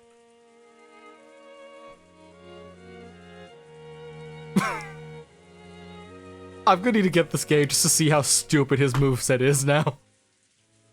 Yeah, I need to play this. God, but do I get it after or before? Because there was a character we didn't see yet, and I don't know if I want to spoil myself on who he is. Who was being used as the punching bag, but... Right, and it's a tag fighter too, so there's probably more characters we haven't seen yet. Ah! Yeah. I'll wait for now. Yeah, probably for the best that we. Or at least I'll grab it while it's on sale, but not play it. Mm-hmm. You know, George really said, "Explode your dick and small your ass, get bent losers, penis blast!" And then he just punched it in the dick. Yeah. I want 2 kids at the very least, and I'd like to do some sports that the whole family could do together.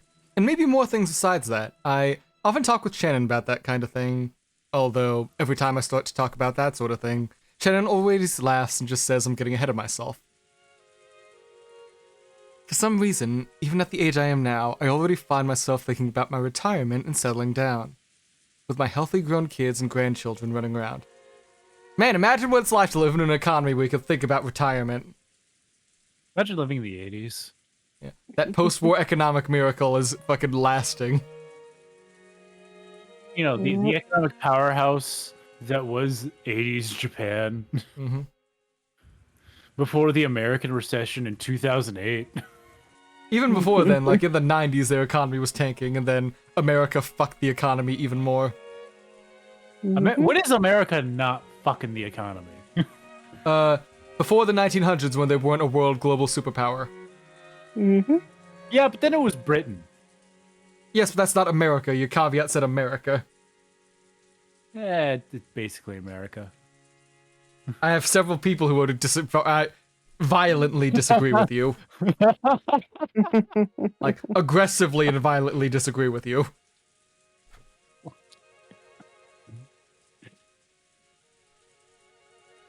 Imagine that being my actual take on England. It's just basically America.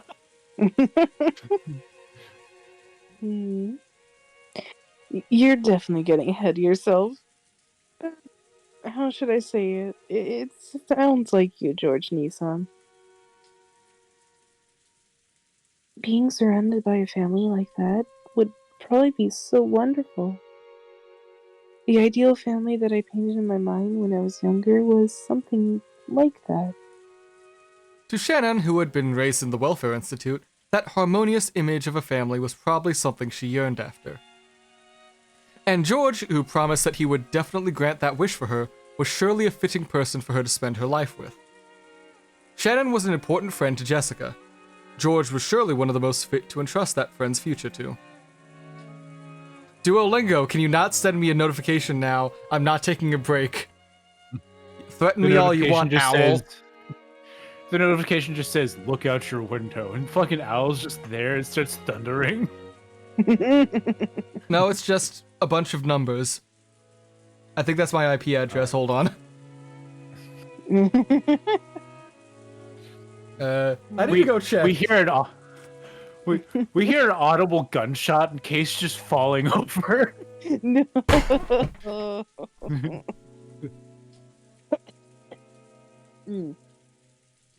I hate you called that out right as I was about to make that same gag. Motherfucker. Couldn't even hit my desk loud enough to mask your voice. You didn't do it in time. I was doing it as you were saying it because I had to take off my headphones just to barely hear, and I could hear that as I was hitting the phone. It's not in time for you. It was fucking lag on Discord and shit, motherfucker. Mm-hmm. It's not my fault we think of the same jokes at the same time.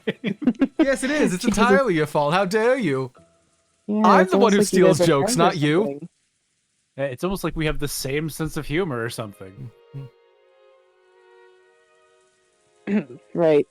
Well, I don't want to throw cold water on you guys, but Uncle Hideyoshi aside, what's going to happen with Auntie Ava? Won't it be tough to convince her? Elope. Oh, yeah.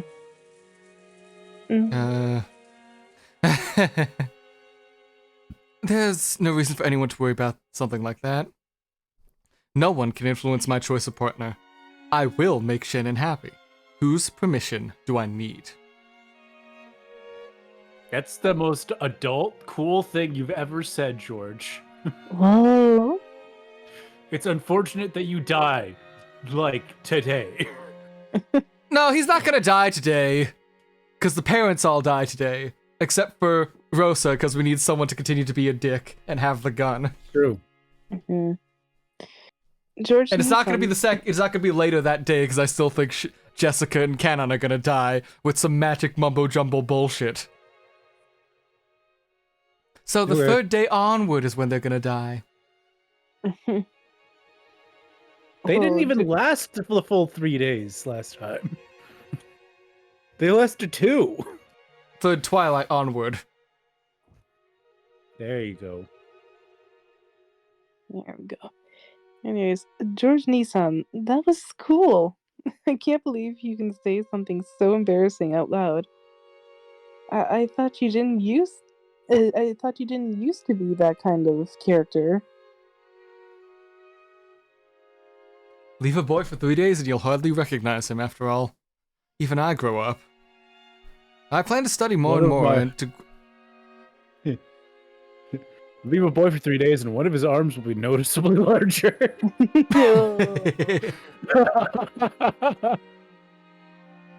That's gross.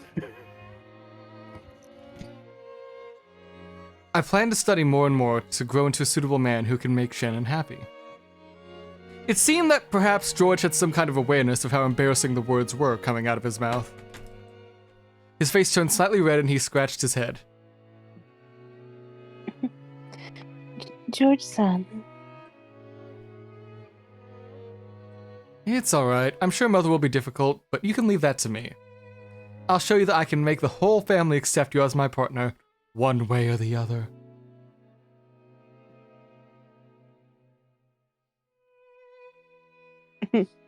Awesome. I'm jealous of you, Shannon. Seriously. If you will go that so far, then I'm very grateful. Wait and see. Wait a sec. I'm starting to feel like a third wheel here. You should. We're about to You are. Get out here. Leave. Go on, get. Go on, get. Maybe it's better I leave. I'm just gonna go. Smiling awkwardly, Jessica stood up from the bed she had been sitting on, and at that very moment, the phone rang. Before Jessica picked up the receiver, wondering what they wanted, Shannon looked at the clock and was taken aback. Oh no, I'm late for work! It seemed she had taken too long on her break. I'm sorry. I forgot it was time for work. If you'll excuse me. At the same time that Jessica picked up the phone, Shannon began dashing out of the room. Shannon! Again. Same time, same place. Yes, excuse me. Hello, it's Jessica. Ah, Genji-san. Yes, Shannon is heading your way as we speak. We held her up, I'm afraid. Please don't scold her. Yes, okay. I see. So it'll be time for dinner to be prepared soon.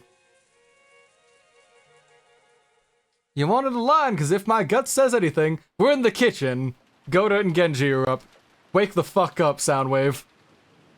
We gotta have people to voice. Wake the fuck up, samurai. Sorry. I had loosened my mic so I could, like, bring it towards my chair. Sorry, I had knit again. Many plates were lined up on the counter in the kitchen, and preparations for dinner were proceeding steadily. The number of plates that were lined up there was 19. That number was one more plate than were lined up during the family conference every year. Sorry, That number was one more than would normally lined up during the family conference every year. I can't accept this. I can't accept it. Why can't I deliver it directly? Goda-san was flaring up at Genji, paying no heed to the pot that was boiling over. The master enjoys having his food alone in his study, so the food must be set out in the study. Of course, this is nothing new, you understand. Goda-san would really like to set the table for the master with his own hands, as he puts his heart and his soul into his cooking. But the master had imposed a strict rule that none but the servants bearing the crest of the golden eagle could enter his study. So while Goda could greet the master from outside the study, not once had he been granted the honor of carrying his cooking into the study. Goda-san was always unsatisfied with this. Of course, he knows he's a newcomer in terms of years of service. However, he's accumulated plenty of experience from his previous jobs, and he is strongly confident that he would be able to conduct himself properly, even in front of Kenzo, in a way that wouldn't insult him. I don't think it's a years of service thing, man, because Kumasawa's ancient. And she's fucking not got that crest on her. It's almost like the people who have it are like something that Kenzo specifically worked with, because he adopted those two from the gospel house or whatever, and then molded them in his image or whatever. They're not homunculi, Case. They fucking are! I know where you were going with that. They're fucking not.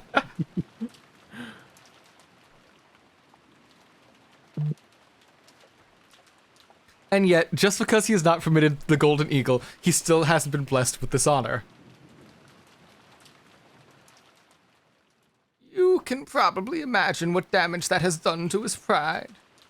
You might think that tonight is a mere resurgence of that old argument, but it isn't. Because tonight there is a person other than the master who wants their food carried to the room. Apparently, this person is a rare and honored guest.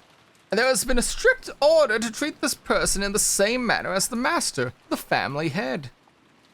Goda-san must have wanted to earn some points by serving the honored guest with his own hands, because he is a person of strong vanity. If he isn't qualified to serve the master, then at least a guest of the same rank.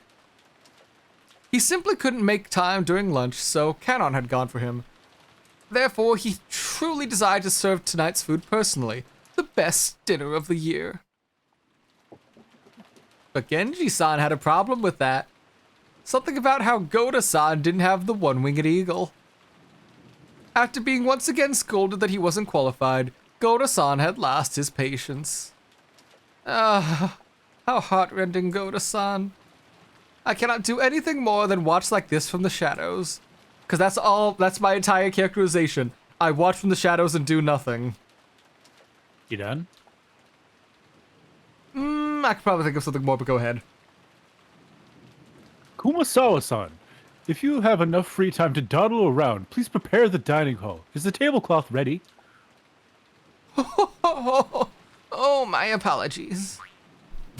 Little like white as she left. Oink. Oink. As she leaves, get fucked, loser. When it became her turn to bear the brunt, Kumasawa softly disappeared into the hall. Beatrice-sama is of exactly the same rank as the master. We must respect the same rules that we respect for the master. Goda, you will devote your attention entirely towards the task you have been given and attend to the family.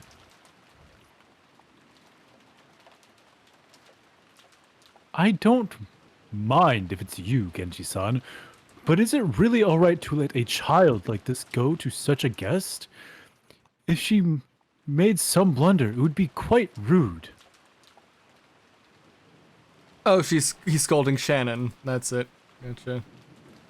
I know that they have served here for a long time, but it's not as though they have undergone a proper apprenticeship. If you will allow me to speak freely, they do not have the proper grounding to entertain guests, and you fucking do, you loser? Okay, he does actually have a background in doing that, actually.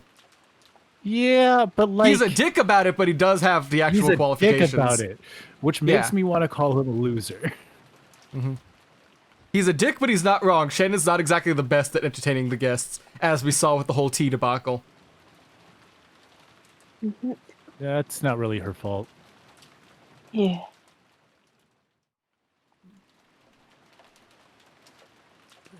Anyways, I'm clicking ahead. Right. There's lag on Discord, you fool. Goda spoke bluntly, even though Shannon was waiting right there in the kitchen. Shannon was the one who Genji had ordered to carry the food to Beatrice's room. By the ranking system among servants permitted to wear the Golden Eagle, Shannon was indeed the second highest ranked.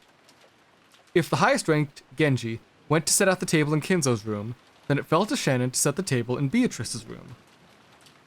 Goda's pride was always horribly injured when he was confronted with this ranking system. In times like this, he would speak out bluntly and rudely about Shannon and Cannon. Goda kept raising example after example about Shannon's past failures, making a ruckus about how this was wrong and that was wrong. As Shannon listened to this... What? get bent, Goda. Get bent.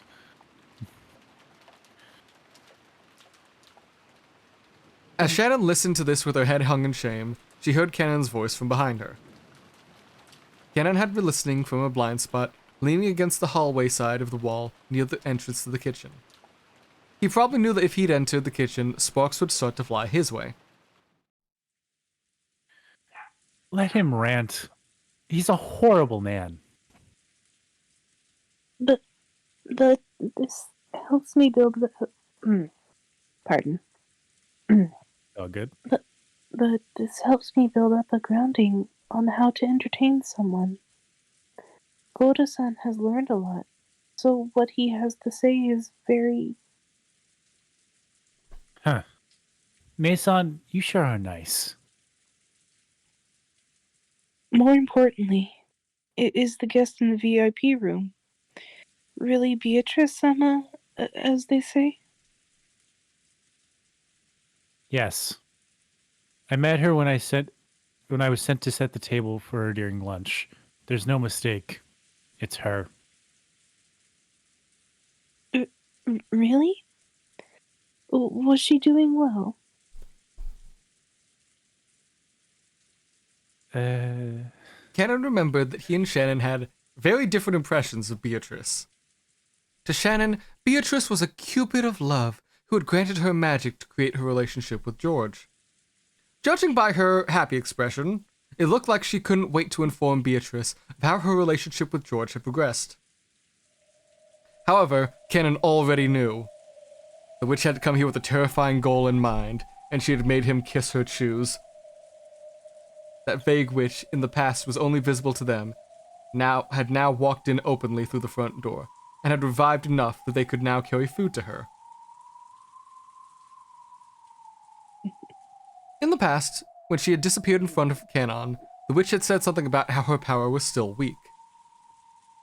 Now that the witch could appear openly like this, did that mean she had finally returned to her former power? And she had said clearly that she had sown the seeds of love with knowledge that it would fail. She had said clearly that the day had finally come when the door to the Golden Land would be opened. Shannon. She will perform some bizarre ritual with Master, and will surely do something unimaginably horrible, and no one can resist that. What are you talking about? She came here, as the Master requested, so that the door to the Golden Land would open, and so that everything would be returned to the Golden Land. She said that to me clearly.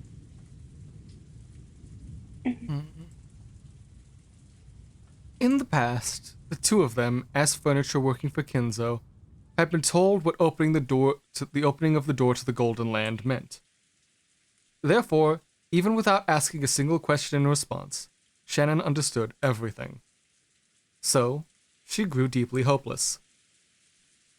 Something tore at Cannon's heart as he saw her expression twist with grief.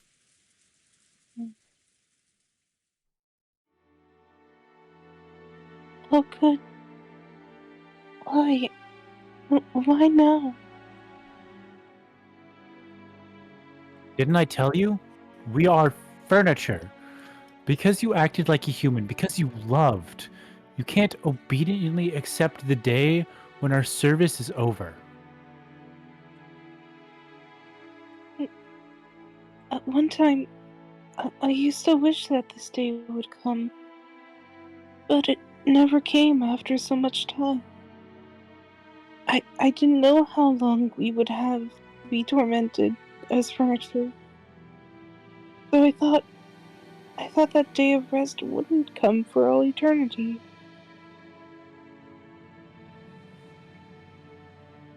I thought that too, but I believed that it would definitely come someday, so I never forgot that I am furniture. But Nason, you forgot that.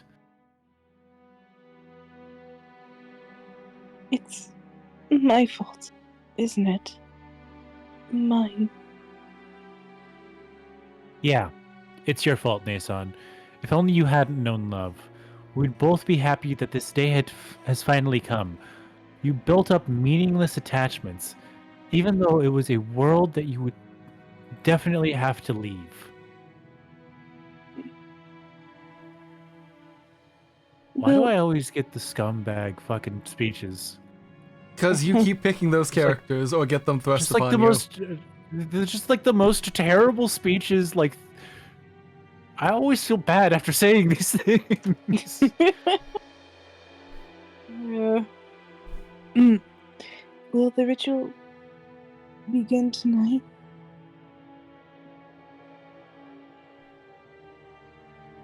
Yes. Also, she said this to me tonight. Fuck. Fucking, I I guess. know! I know! Tonight, I'm already George opening Sama it will up. Probably, tonight, George Sama will probably give you an engagement ring, Nason. That was a fact.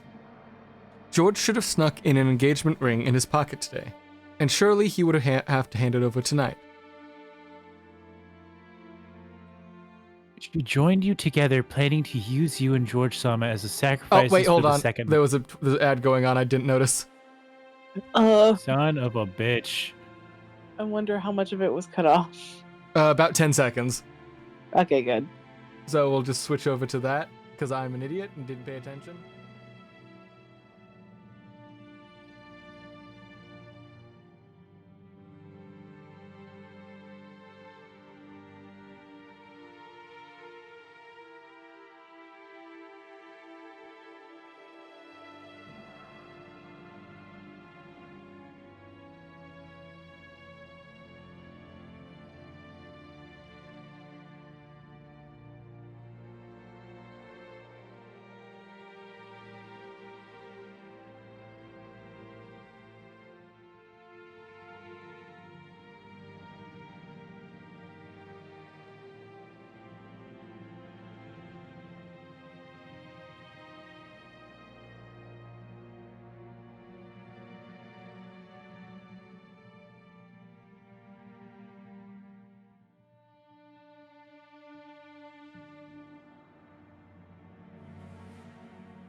Alright.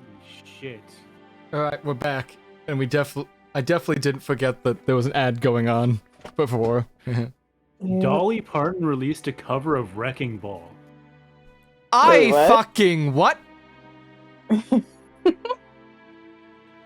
So I know what we're listening to after stream. Fuck after stream. I'm listening to this right now while you all are reading. You better put it. No. You better put it on for us. God no, I'm not running that through. Y'all are...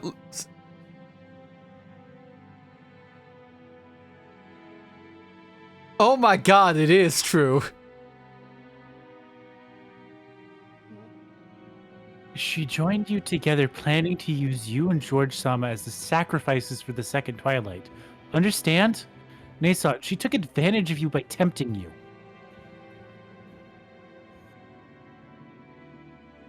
So, that was it. I never thought of that. Oh, and it's done with Miley Cyrus. It's not just a cover, it's cover with Yeah. Miley Cyrus. Wow. But she told me. She promised that if you don't accept the engagement ring tonight, she won't choose you as a sacrifice. I think that our chances of being able to go to the Golden Land together are very slim. Yeah, about that, Canon. There will be 13 people sacrificed. Only 5 will be left alive. The chances of us both being part of that group are really slim. However, if you at least can take advantage of that promise, those chances rise higher. I want to take that bet. Well, not really, Canon, because of those 5, one of those has to be Battler for the story to work and for him to actually challenge Beatrice, so she won't kill him directly for most of it. That's actually 4 slots open. We need one of the Ushiromiya family members to have the gun, so that's 3 of them. That's 3 slots open for you to possibly take. That's even worse odds than before. Yeah. I mean, only 3 survived last time. Yeah. Oh, and then Maria's probably gonna stick around for most of it too, so that's only 2. It's either the 2 of you survive, or if anyone else survives that doesn't, you're fucked. Yeah. And it's very possible Kinzo survives this round too, so you're just straight fucked. This ain't happening, boy. This ain't happening, boy. It sucks, but I ain't saying that. I'm gonna just call it like it is. Here's the truth.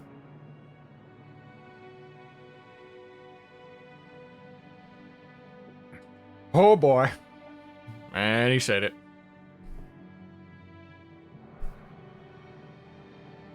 Nope. You are up. Our salvation is in the Golden Land. If we can make it that far, we can become human.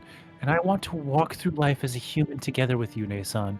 If we do that, we might even be able to achieve true love.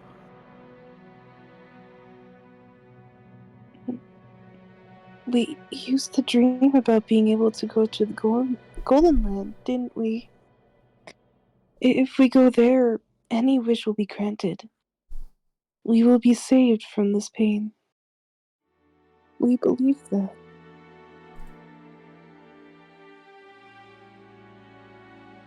However, in this ritual, only a few people, chosen by fate and chance, would be invited to the Golden Land. Everyone else would lose their life as a sacrifice midway through the ceremony. But in the past, Shannon and Canon had thought that whether they reached the Golden Land or were made sacrifices, it would all be the same, because they would be released from their duties as furniture either way. So, in short, the ritual had been something that would definitely grant release to furniture like them. I don't like it. Together with you, I want to be able to take back all the hard times we've had. I won't become a sacrifice. You and I will remain alive, and we'll reach the Golden Land together. You want to raise those flags any higher, boy? I'm not Hey, sure we can reach out to Canon. sea yet. I have some bad news for you about the last time this happened. Neither of you survived, and Shannon died the first night. Well, I'm sure it'll be different this time. He It'll won't be get different this stabbed in the time. front this time, he'll be stabbed in the back. Going out like a true man. Yeah. Ah yes, Stabbed so in the Cannon back. ran away. He bravely ran away. When danger reared its ugly head, Sir Cannon turned his tail and fled.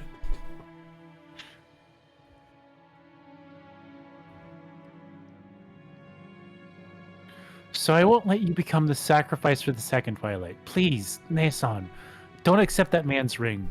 If you don't accept it, she promised not to select you as a sacrifice. Please do it. I had to kiss that woman's feet. It was terrible. Her shoes tasted like leather. And not the good kind. Her shoes tasted like leather and smelt of dog shit. That's something I can't do. Tonight's ring is very special. My heart won't permit me to not accept it. Nason, the witch decides the ritual sacrifices arbitrarily. That witch has promised to overlook you, at least, Nason. You at least will definitely be able to go to the Golden Land. Me at least? What about you, Kenon-kun? I'm gonna kill the bitch. The witch's game is enough for me. I'll slip through her evil hands. I am not powerless. I'll grab that small chance and I won't let go.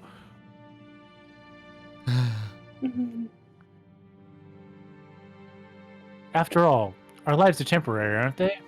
In order to begin our real lives, let's make it to the Golden Land and let's gain our humanity.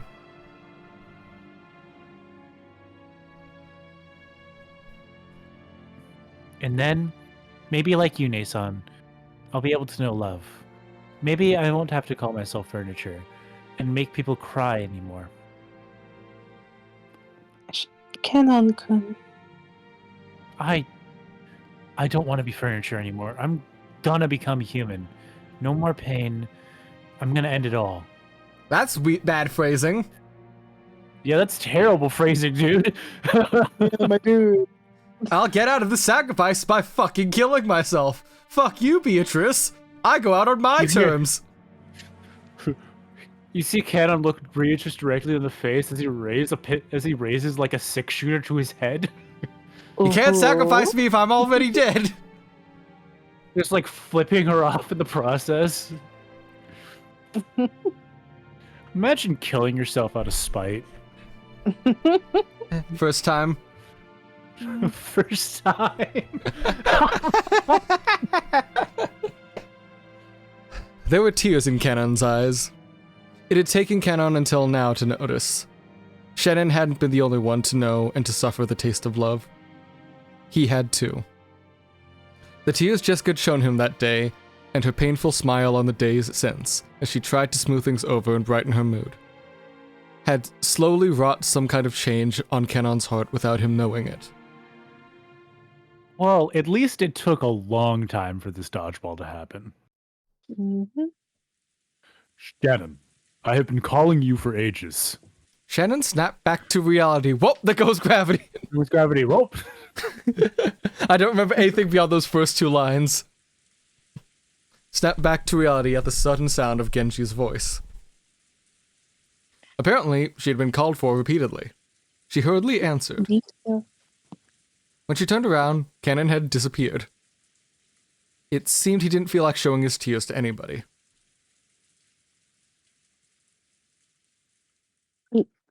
Sorry, cat's in the way. No problem. I need to see this. No. While Velvet's busy fighting her cat, what I was going to say about, like, speaking of off-topic, have you all seen that was, the amazing digital circus thing that's been going trending on Twitter and shit? Yes, Yeah, I watched yes. it. It was really good. I want the full series now. God. I know, right? It's unfortunate that the fandom got weird and the dude literally said, yeah, if you guys get weird about it, I'm going to make it bad intentionally. No. Well, first off, it's a girl making it, but a goose, whatever. Dude is not a gendered word. It's just a word I use. Everyone's a dude. But you know, it's bad when like a day after you upload your pilot, you have to say they do not have genitals canonically, and like just to clarify anything. Like that's gonna stop them though. Yes. You think They'll that somehow stopped turn the people living who- ribbon. They'll somehow turn the living ribbon into like a thirst trap. Well, I say That's that not they've the first time that's happened. I say that they're I- already turning the fucking bunny into like a new Tumblr sexy man. Yeah, that was inevitable. Yeah. Yeah. The But- dude's an asshole, even if he's gonna eventually get the character. Look at his character design. Exactly. Yeah. Sans was an outlier, and he's still a fucking skeleton. You say he was the outlier, but he's still the most Tumblr sexy man of all. Mhm. He We won were that. there for that time when Sans killed the queen by becoming the #1 Tumblr sexy man.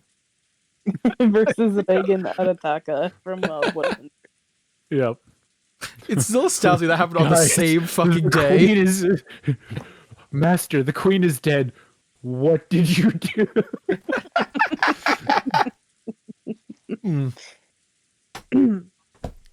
Right. Anyways, Kat finally managed to Okay, you not free? be in the way of. Mhm. Yes, I can read now. Finally. Oh, okay. Yes. Yes. I'm sorry for being distracted.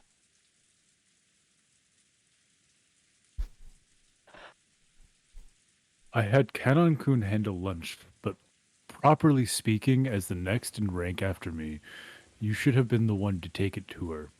Beatrice-sama is the most honored guest in this house. There is no more honored guest than her. Please think of her as another master of the mansion and be polite.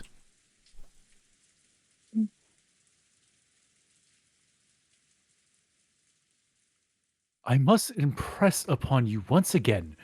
Please be very careful not to make any blunders. It is quite painful for me to entrust this to someone inexperienced as yourself. But there is nothing we can do about the house's rules. I'm sincerely counting on you. Man, Cody, you're such a dick. Goda had officially agreed, but he threatened Shannon with an expression that told her he would definitely not forgive any mistakes. Shannon, too, thought that Goda should do that if he wanted that much. But considering it was her responsibility as the one who had been granted the Golden Eagle, she had to show up. She had to give up. Besides, I wanted to meet Beatrice. What will I talk about? What will I ask? I don't know. Will I show gratitude? Or else grief? Or else what? I don't know. Shannon loaded the witch's food onto the serving cart and left the kitchen with a slow gait. All right, so the next line in Lose Yourself, the after the snap back to reality, oh, there goes gravity. Yeah. Oh, there goes gravity. He choked. He's so mad, but he don't give up that easy, so he won't have it.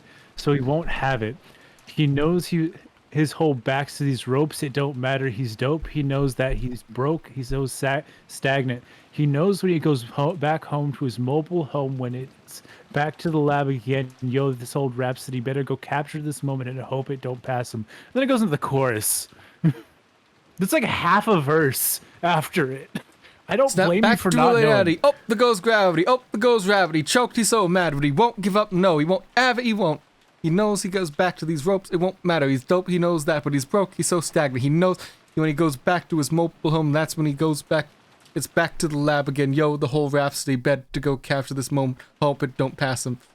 Okay, I got most of the rhythm, but some of the phrases like breaks the rest of the flow. And I haven't actually listened to the original song, so I only know that from memes. You better lose yourself in the music the moment you own it. You better never let it go. You only get one shot. Do not miss your chance to blow. This opportunity comes once in a lifetime, yo. This is the same song where after the intro, the first verse begins with his palms sweaty, knees weak, arms heavy. There's vomit in his sweater already. Mom's spaghetti. Oh, this is the Mom Spaghetti song? This is the Mom's spaghetti song. Wild. Yeah. See, I've listened to Eminem. That's a choice. Because, you know, I have a range outside of fucking EDM. You mean you have a range outside of rock? Because I Yeah. don't. Yeah. Because I listen to rock, I listen to country, I listen to rap. That actually literally covers all of the genres Yeah, that that's are what. good. Yeah. But I listen to classical music too, but so like that everyone listens to classical music. no, not everyone. Hmm. I lean towards marches, but yeah. Yeah. And anything by Tchaikovsky.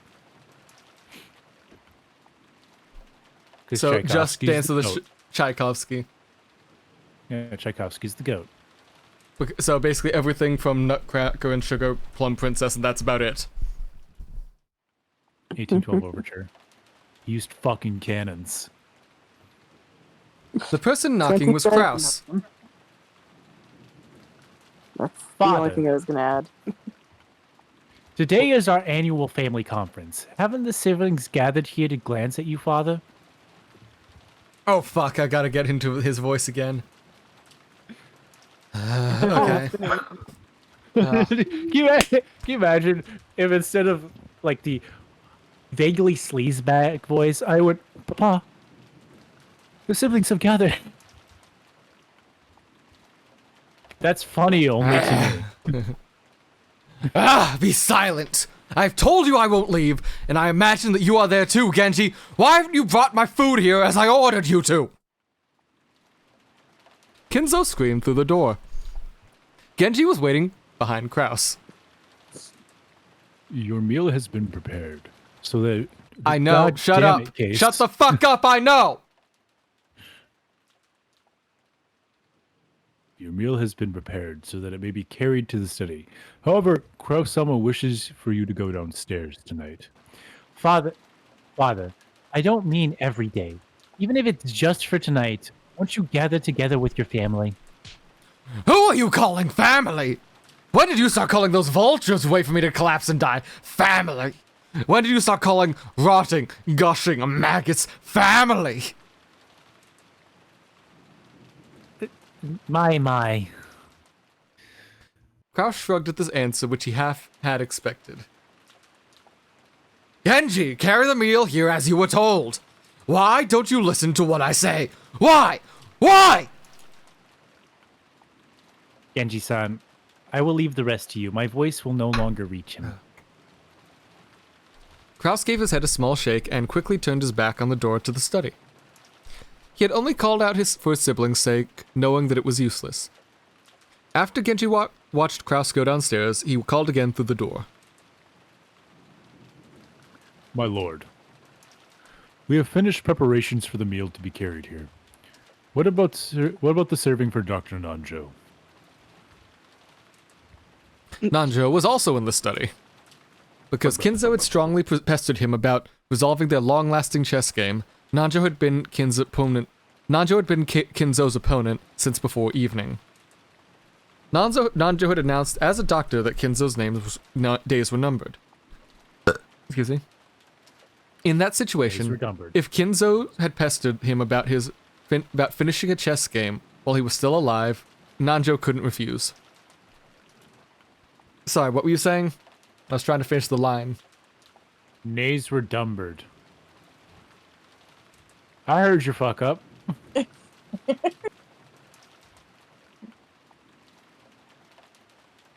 Kinzo was thinking deeply about his move, concentrating more than usual. It had been Kinzo's turn for quite some time, and Nanjo, who was tired of waiting, had started randomly pulling out grimoires that he couldn't understand and skimming through them. Kinzo-san, don't think of a good move just by folding your arms and sitting in front of the board.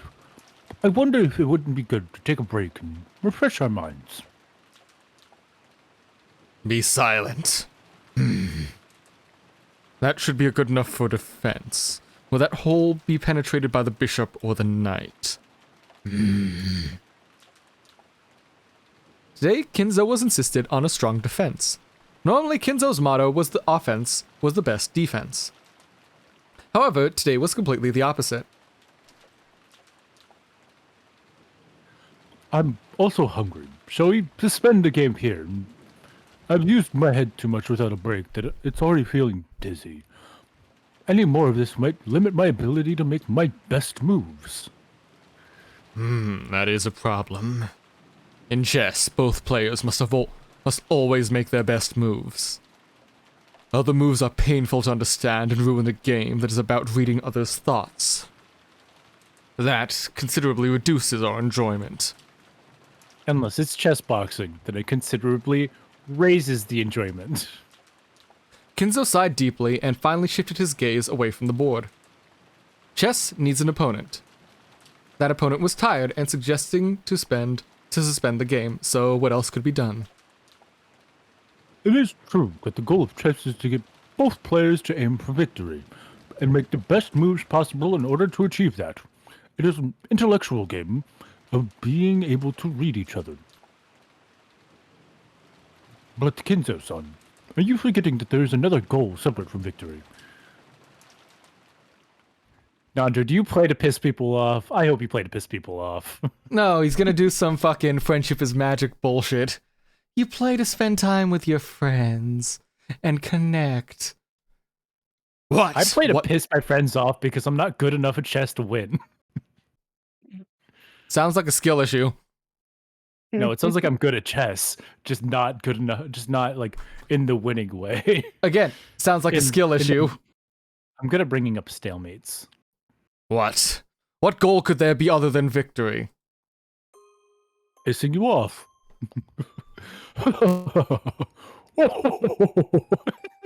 Sorry. It surprises me that you would forget even that. God damn it! Chess. You get to spend. Oh no, not case knowing how things are written. Pissing people off while playing chess is a me thing, and a me specific thing. Playing chess, you get to spend time with. You get to see it fucking. Alright. See, it's not just like that I know how things are written that I'm getting pissed off at this. It's that I know exactly how he's gonna fucking phrase it too. That's the problem that's getting me. It's not just like the idea. You get to spend some fun time with your friend, you see. Ah, you got me. I believe those are words I said to you a long time ago. I'll have to concede that. Kinzo, who normally wore a frown, surprisingly relaxed his face and laughed. Nanja felt like he had been reunited with a close friend he hadn't seen in a long time. That's how it is. Now that I've taken a shot back at you, what will you think? Will you go down to eat with me? What do you say about discussing Kasparov's middle game over some coffee? A good plan, but I will refrain. I can no longer leave this room, because the ritual has begun. Is that so? Well, my stomach is growling. But I will go downstairs anytime you feel like it. Oh, my phone's dying again. Yeah, gotta plug that thing in.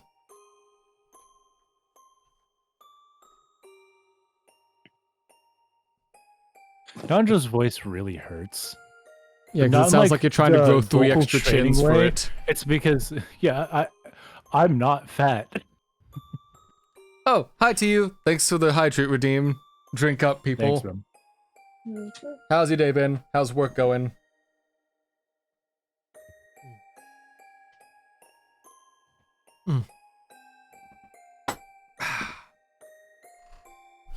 Nanjo, thank you. Oh, what could you be thanking me for? We didn't resolve our chess match. However, it seems that I've succeeded in the goal of chess which I forgot. It seems that it was just as important as checkmate. This isn't like you. Why so sentimental? Well, part of it is I'm also jutting my jaw forward and I'm talking with his voice. Ah, giving yourself an underbite? Yeah. Well, no. Fixing my overbite. Apparently getting a bonus net weeks. I don't know what I did to get it. You could probably ask after you get it. Just make sure you get it before you ask for clarification. To you, how long have you worked there? That's also a good question. You could just be getting a bonus because, like, the you group could you're just be with getting a collectively raise. finished the project.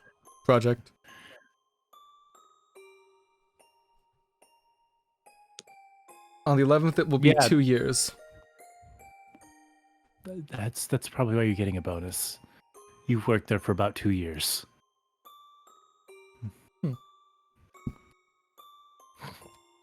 You said it yourself, didn't you? My days are numbered. Now go, and don't come to this room again. We shall continue in the Golden Land. That is fine, but it shall be a rematch.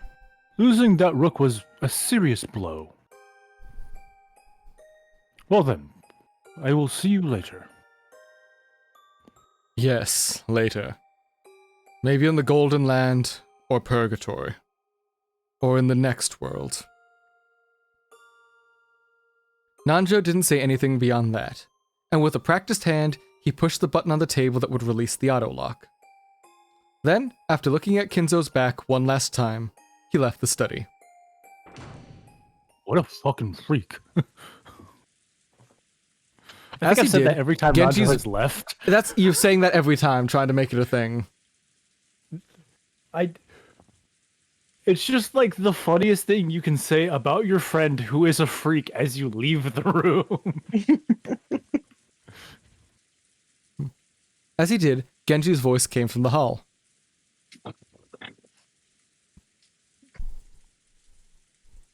Well then, my lord. I will now carry in your dinner. It may be my last supper. I must savor it. Please, get it ready. Certainly. Are your own preparations in order, my lord? Indeed. I've spent my time until today wrapping this room in a multitude of rigorous barriers. Even if that roulette chose me, I will definitely repel it. I will remain alive, and I will definitely become one of those who reach the Golden Land. I will reject the visitations of the gods of death who try to drag me off to Hades. Ryuk? Do you think Kenzo could intuit the how the Death Note works? Yes, he would. He could. I'm not sure Do you think he'd be able to solve figure it? out who Kira was, but he'd be able to tell, okay, magic. Shenanigans. He's definitely on the left side of the chart. Yes. Hmm. With Battler. Yes. Battler's on the Hey. right side of the chart. Oh yeah, that's right. Excuse me. I have come to prepare your meal. Shannon entered the VIP room, bowing her head and pushing in the serving cart. The young woman by the window, apparently gazing out into the impenetrable darkness outside, was unmistakably that witch. So it is Shannon this time.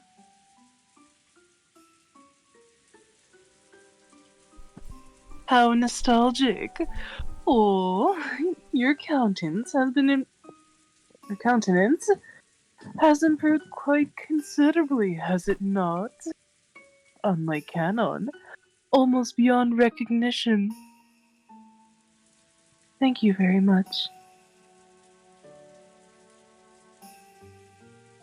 Shannon solemnly prepared dinner. There were actually several things that she wanted to ask and talk with the witch about, but those things were all jumbled up and she didn't know where to start.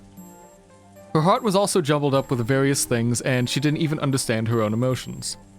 Therefore, still remaining vague, all she could do was carry out her work indifferently. However, the witch guessed at what was in her heart. You can't hide things from a witch. Pardon me. There we go. I won't apologize. You're a bit muffled. I won't apologize because I am a witch. For You're still a what? bit... Yeah, you're still a bit muffled. I misclicked while I was trying to click over to tell... No, it's more frustration. I'm trying to figure out what's causing the muffling. Because May- all I did was just stand up so I can change into my goddamn PJs.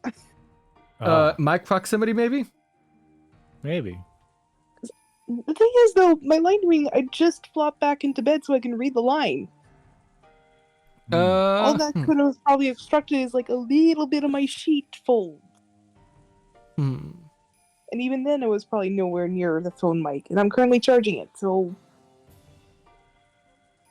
I don't know.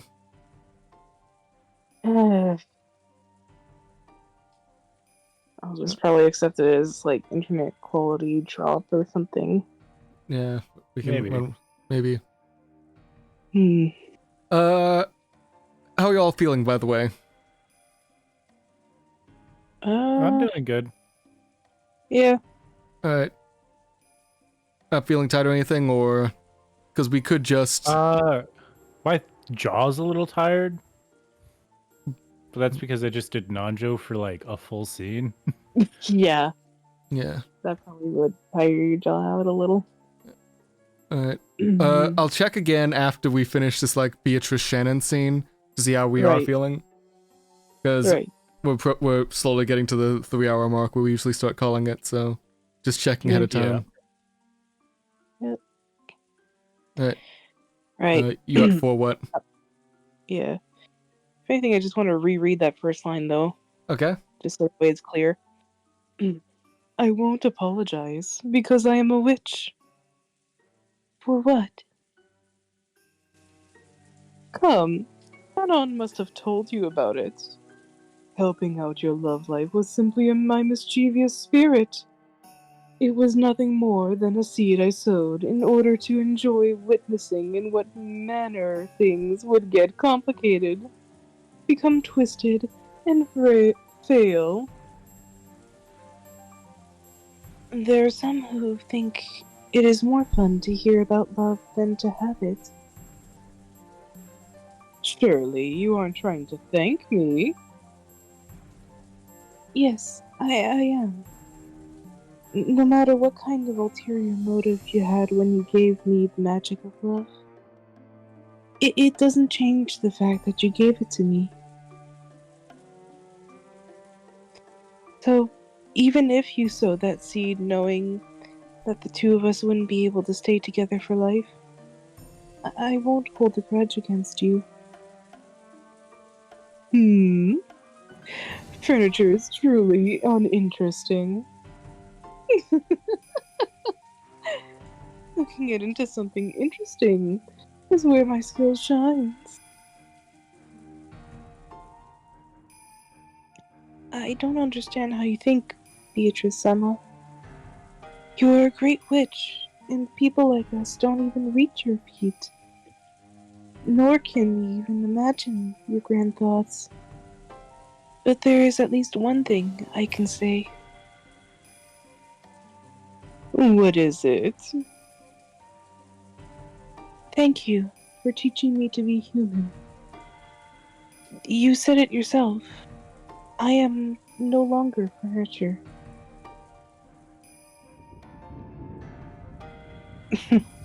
Silence, furniture. If you were a true human, hearing the announcement of your death on the day that you were to receive an engagement ring should have you dancing mad with grief. But what of you? Your face looks enlightened, as though you have accepted everything. Truly an anticlimax, furniture. No, I am not furniture. Silence, furniture. I won't be silent, because I am not furniture. Are you saying you won't listen to my orders? Furniture obeys orders, but a human decides for herself whether to obey orders or not. So I won't obey your orders.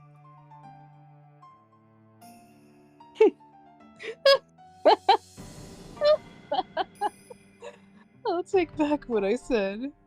You really are interesting. If I hadn't sown those seeds, you probably would have allowed the ritual to control your fate without any emotion at all. But now you have grown to be truly interesting, and you entertain me from the bottom of my heart. That is fine, because I have no love for boredom.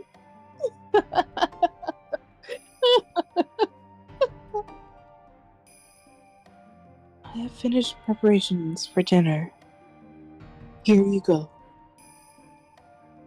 Hmm, doesn't this look delicious? If Goda makes it to the Golden Land, it may be desirable to commission him as my chief cook. While I'm remembering. Mhm.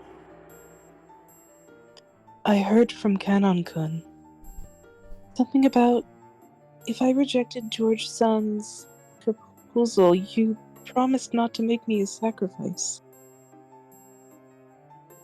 I did. Although you were an ideal sacrifice for the second Twilight.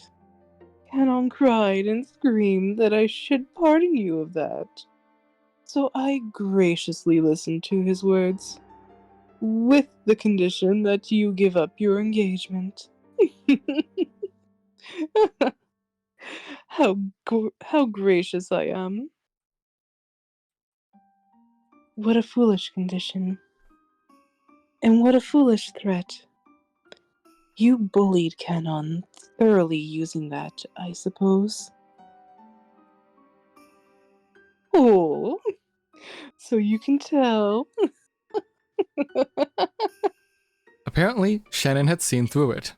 Apparently, she could imagine how much Kanon had been bullied and humiliated by the witch, with that horrible promise as bait.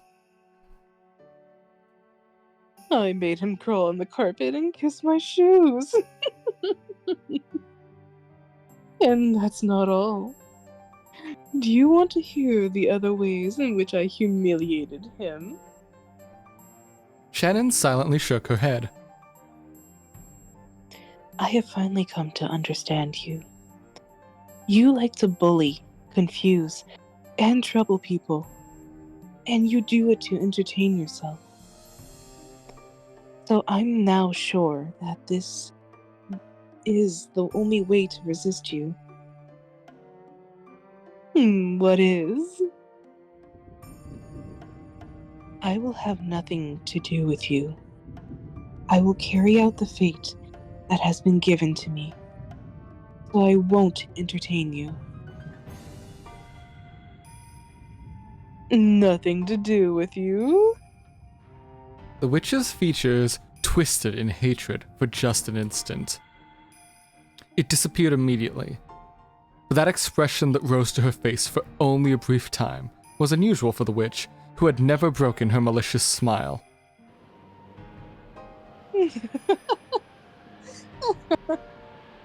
I suppose that's one way to resist. Interesting.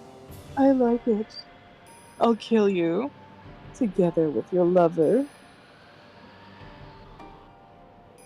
If that is the fate you have decided, that is up to you. I won't be afraid of that, or go against that. Because I don't believe that the grim fate that will start occurring now is something controlled by your will. We humans don't know anything about our possible future fates. That is how we live to the fullest, following our own beliefs and destinies until the last. Fate is just the roll of a dice. You can't feel malice in it. Try as you might to inject some. I won't believe you.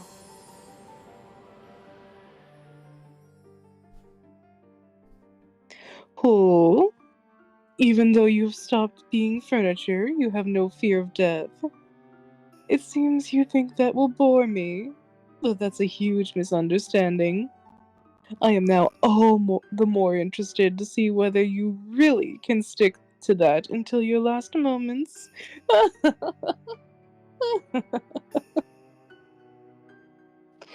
It's so frustrating. Why did you take the form of a human? Appear in front of us, speak with human words, and ridicule us? If you hadn't appeared in front of us, if you hadn't predicted the future, we would have been able to live life to the fullest, until the last moment. That's what witches do.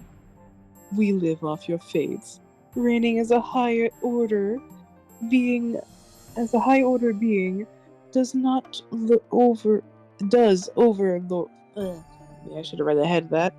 Yeah, it's a bit of a More weird time. line. Yeah.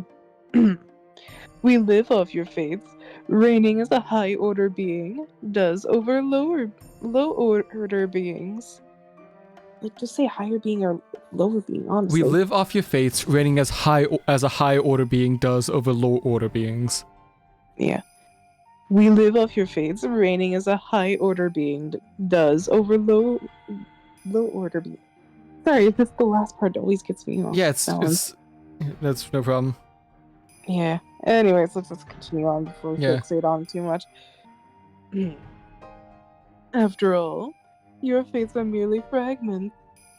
If we cup our hands together, we can scoop out as many as we want. In the same way that the beef cattle I raise can babble what they will, and it won't change the fact that they will add splendor to my dinner table.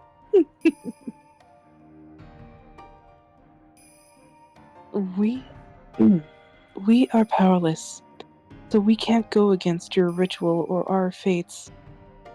But I can do something that will make you unhappy right now. Oh, what would that be? Walking away. I will walk away from this place right now. Answering your words only entertains you. Not answering your questions is the only way I can resist you. I see. You may be able to take a shot at me, but you cannot defeat me, you know. I will have the power to kill anyone for eternity.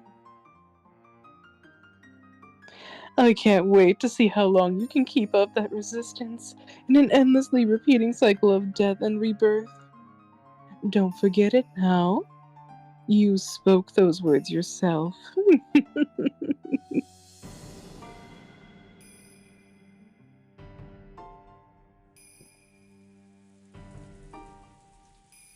Well then, if you will excuse me, if you have any business, please call me. Shannon gave a reserved bow as she would to a stranger, and faced away. With that gesture, maybe she really had taken a shot back at the witch, just as Beatrice mentioned.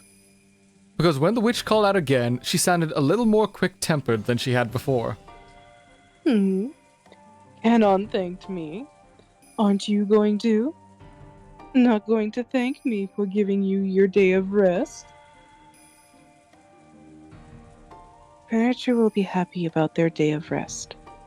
But I am a human, you see. So I have nothing to thank you for. Will that be all?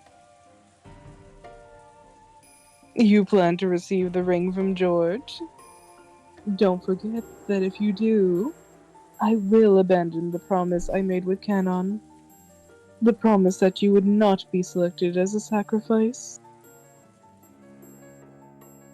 If there is anything further, I'll have someone else come for you. If you'll excuse me. A flat-out interruption. Shannon gave no more answers. And the sound of the door closing instead came as an answer. It seemed that Shannon's resistance had probably struck far more deeply into the witch than Shannon herself had thought. Because that expression of hatred had once again risen to Beatrice's face. She had made Canon submit, even though he hadn't been taken in until the end. Yet after that, now it was Shannon who refused to submit, when until now she had been easily taken in. Oh, this is interesting after all. I suppose I'm not so old yet. This is why I'm still not tired of living after 1,000 years.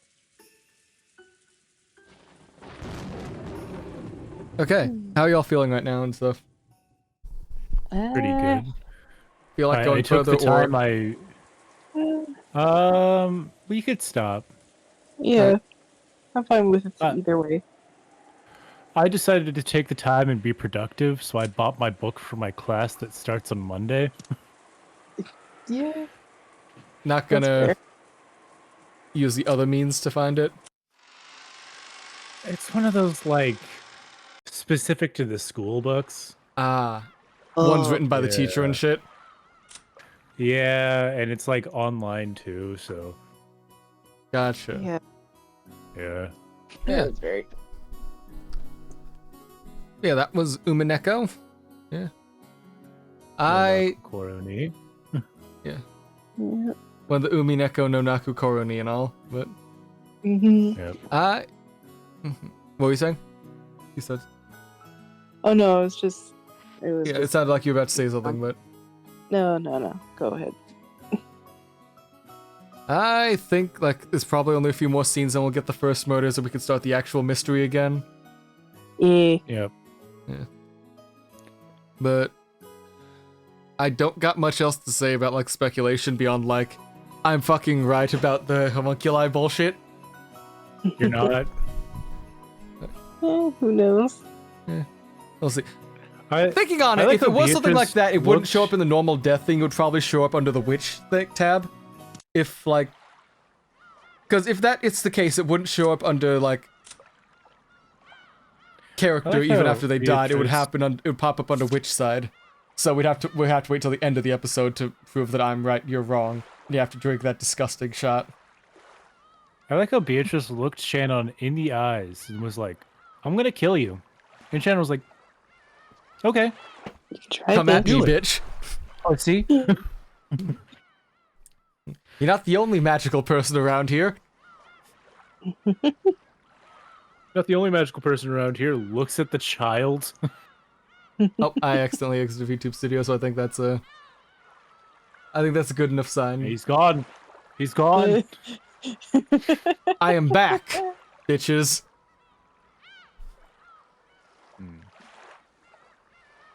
Anyway, y'all got any final thoughts or anything to say? Dumb speculation?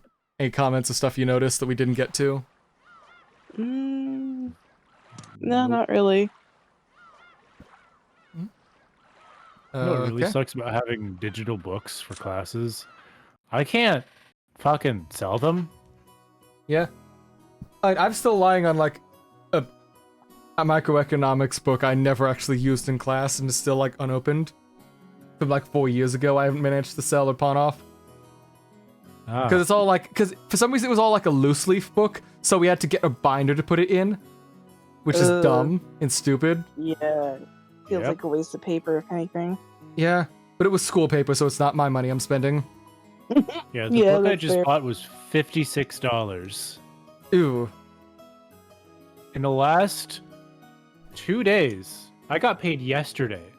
Last 2 days, I've spent $156.90. Damn. Oh, wow. Just on books or I- something, or? 2 of them are on bills. I have to pay my phone bill.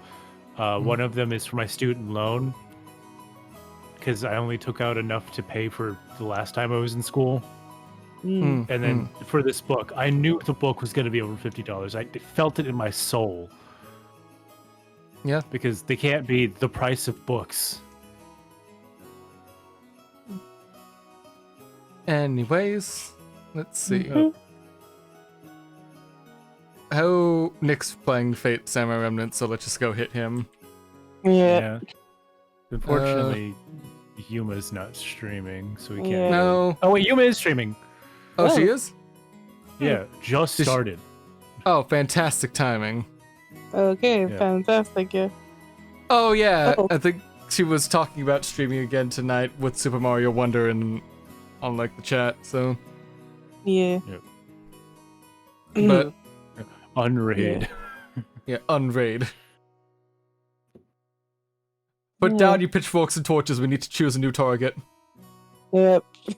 Speaking of Unraid, one thing that I forgot last stream was to, like, when you said, do you have anything you want to promote or anything like that? Yeah. Or recommend? I realized after the raid went through that I should have said, oh, please read and watch Undead Unluck, especially with the recent anime adaptation that premiered a couple weeks ago for the first episode. we're promoting something like that, everyone go watch Amazing Digital Circus. It's a great pilot. Needs more support. We need to fund an entire series of that because that's so creative and unique for what's going on for it. Really? It's such a good show, and I want more. Well, all I can think of is getting stuck in like one of those Christian Gmod servers and the actual hell that is. Oh god, what would your like circus Sona look like? Because I've seen some creative stuff like, was it like a pipe cleaner body with like a crumpled paper head and a googly eye inside? Case, are you being serious by asking? No! You know I would be a fucking clown. No, but like I've seen, like I scrolled like once during Tumblr, like before stream, so I'm like, oh god, that is a lot of really good like OCs made in that style. Oh, and then there's the porn. Yeah, and then there's porn. Not on Tumblr. Tumblr doesn't allow porn. It allows porn if you're good at hiding it. Yeah. But anyways, raid message? Yeah, what's a good raid message? I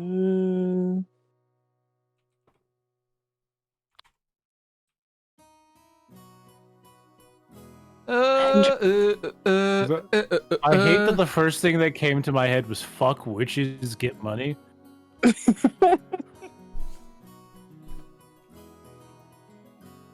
don't know. I feel like we kind of went Shadow off Money topic. Witch Gang. Shadow Money Witch Gang. Shadow Money Witch Gang. You know, I still don't know what the original context behind the Shadow Money Wizard Gang thing is, but it's too funny not to go with. It just appeared one day. I was like, what the fuck is Shadow Money Wizard Gang? I don't know, but it's hilarious. Shadow Money Wizard Gang. Anyways, I've got nothing else to promote going on. We're streaming again tomorrow. So, we'll probably get to the murders then, hopefully. Yep. Anyways, that's all I got. Take care. Bye. Bye.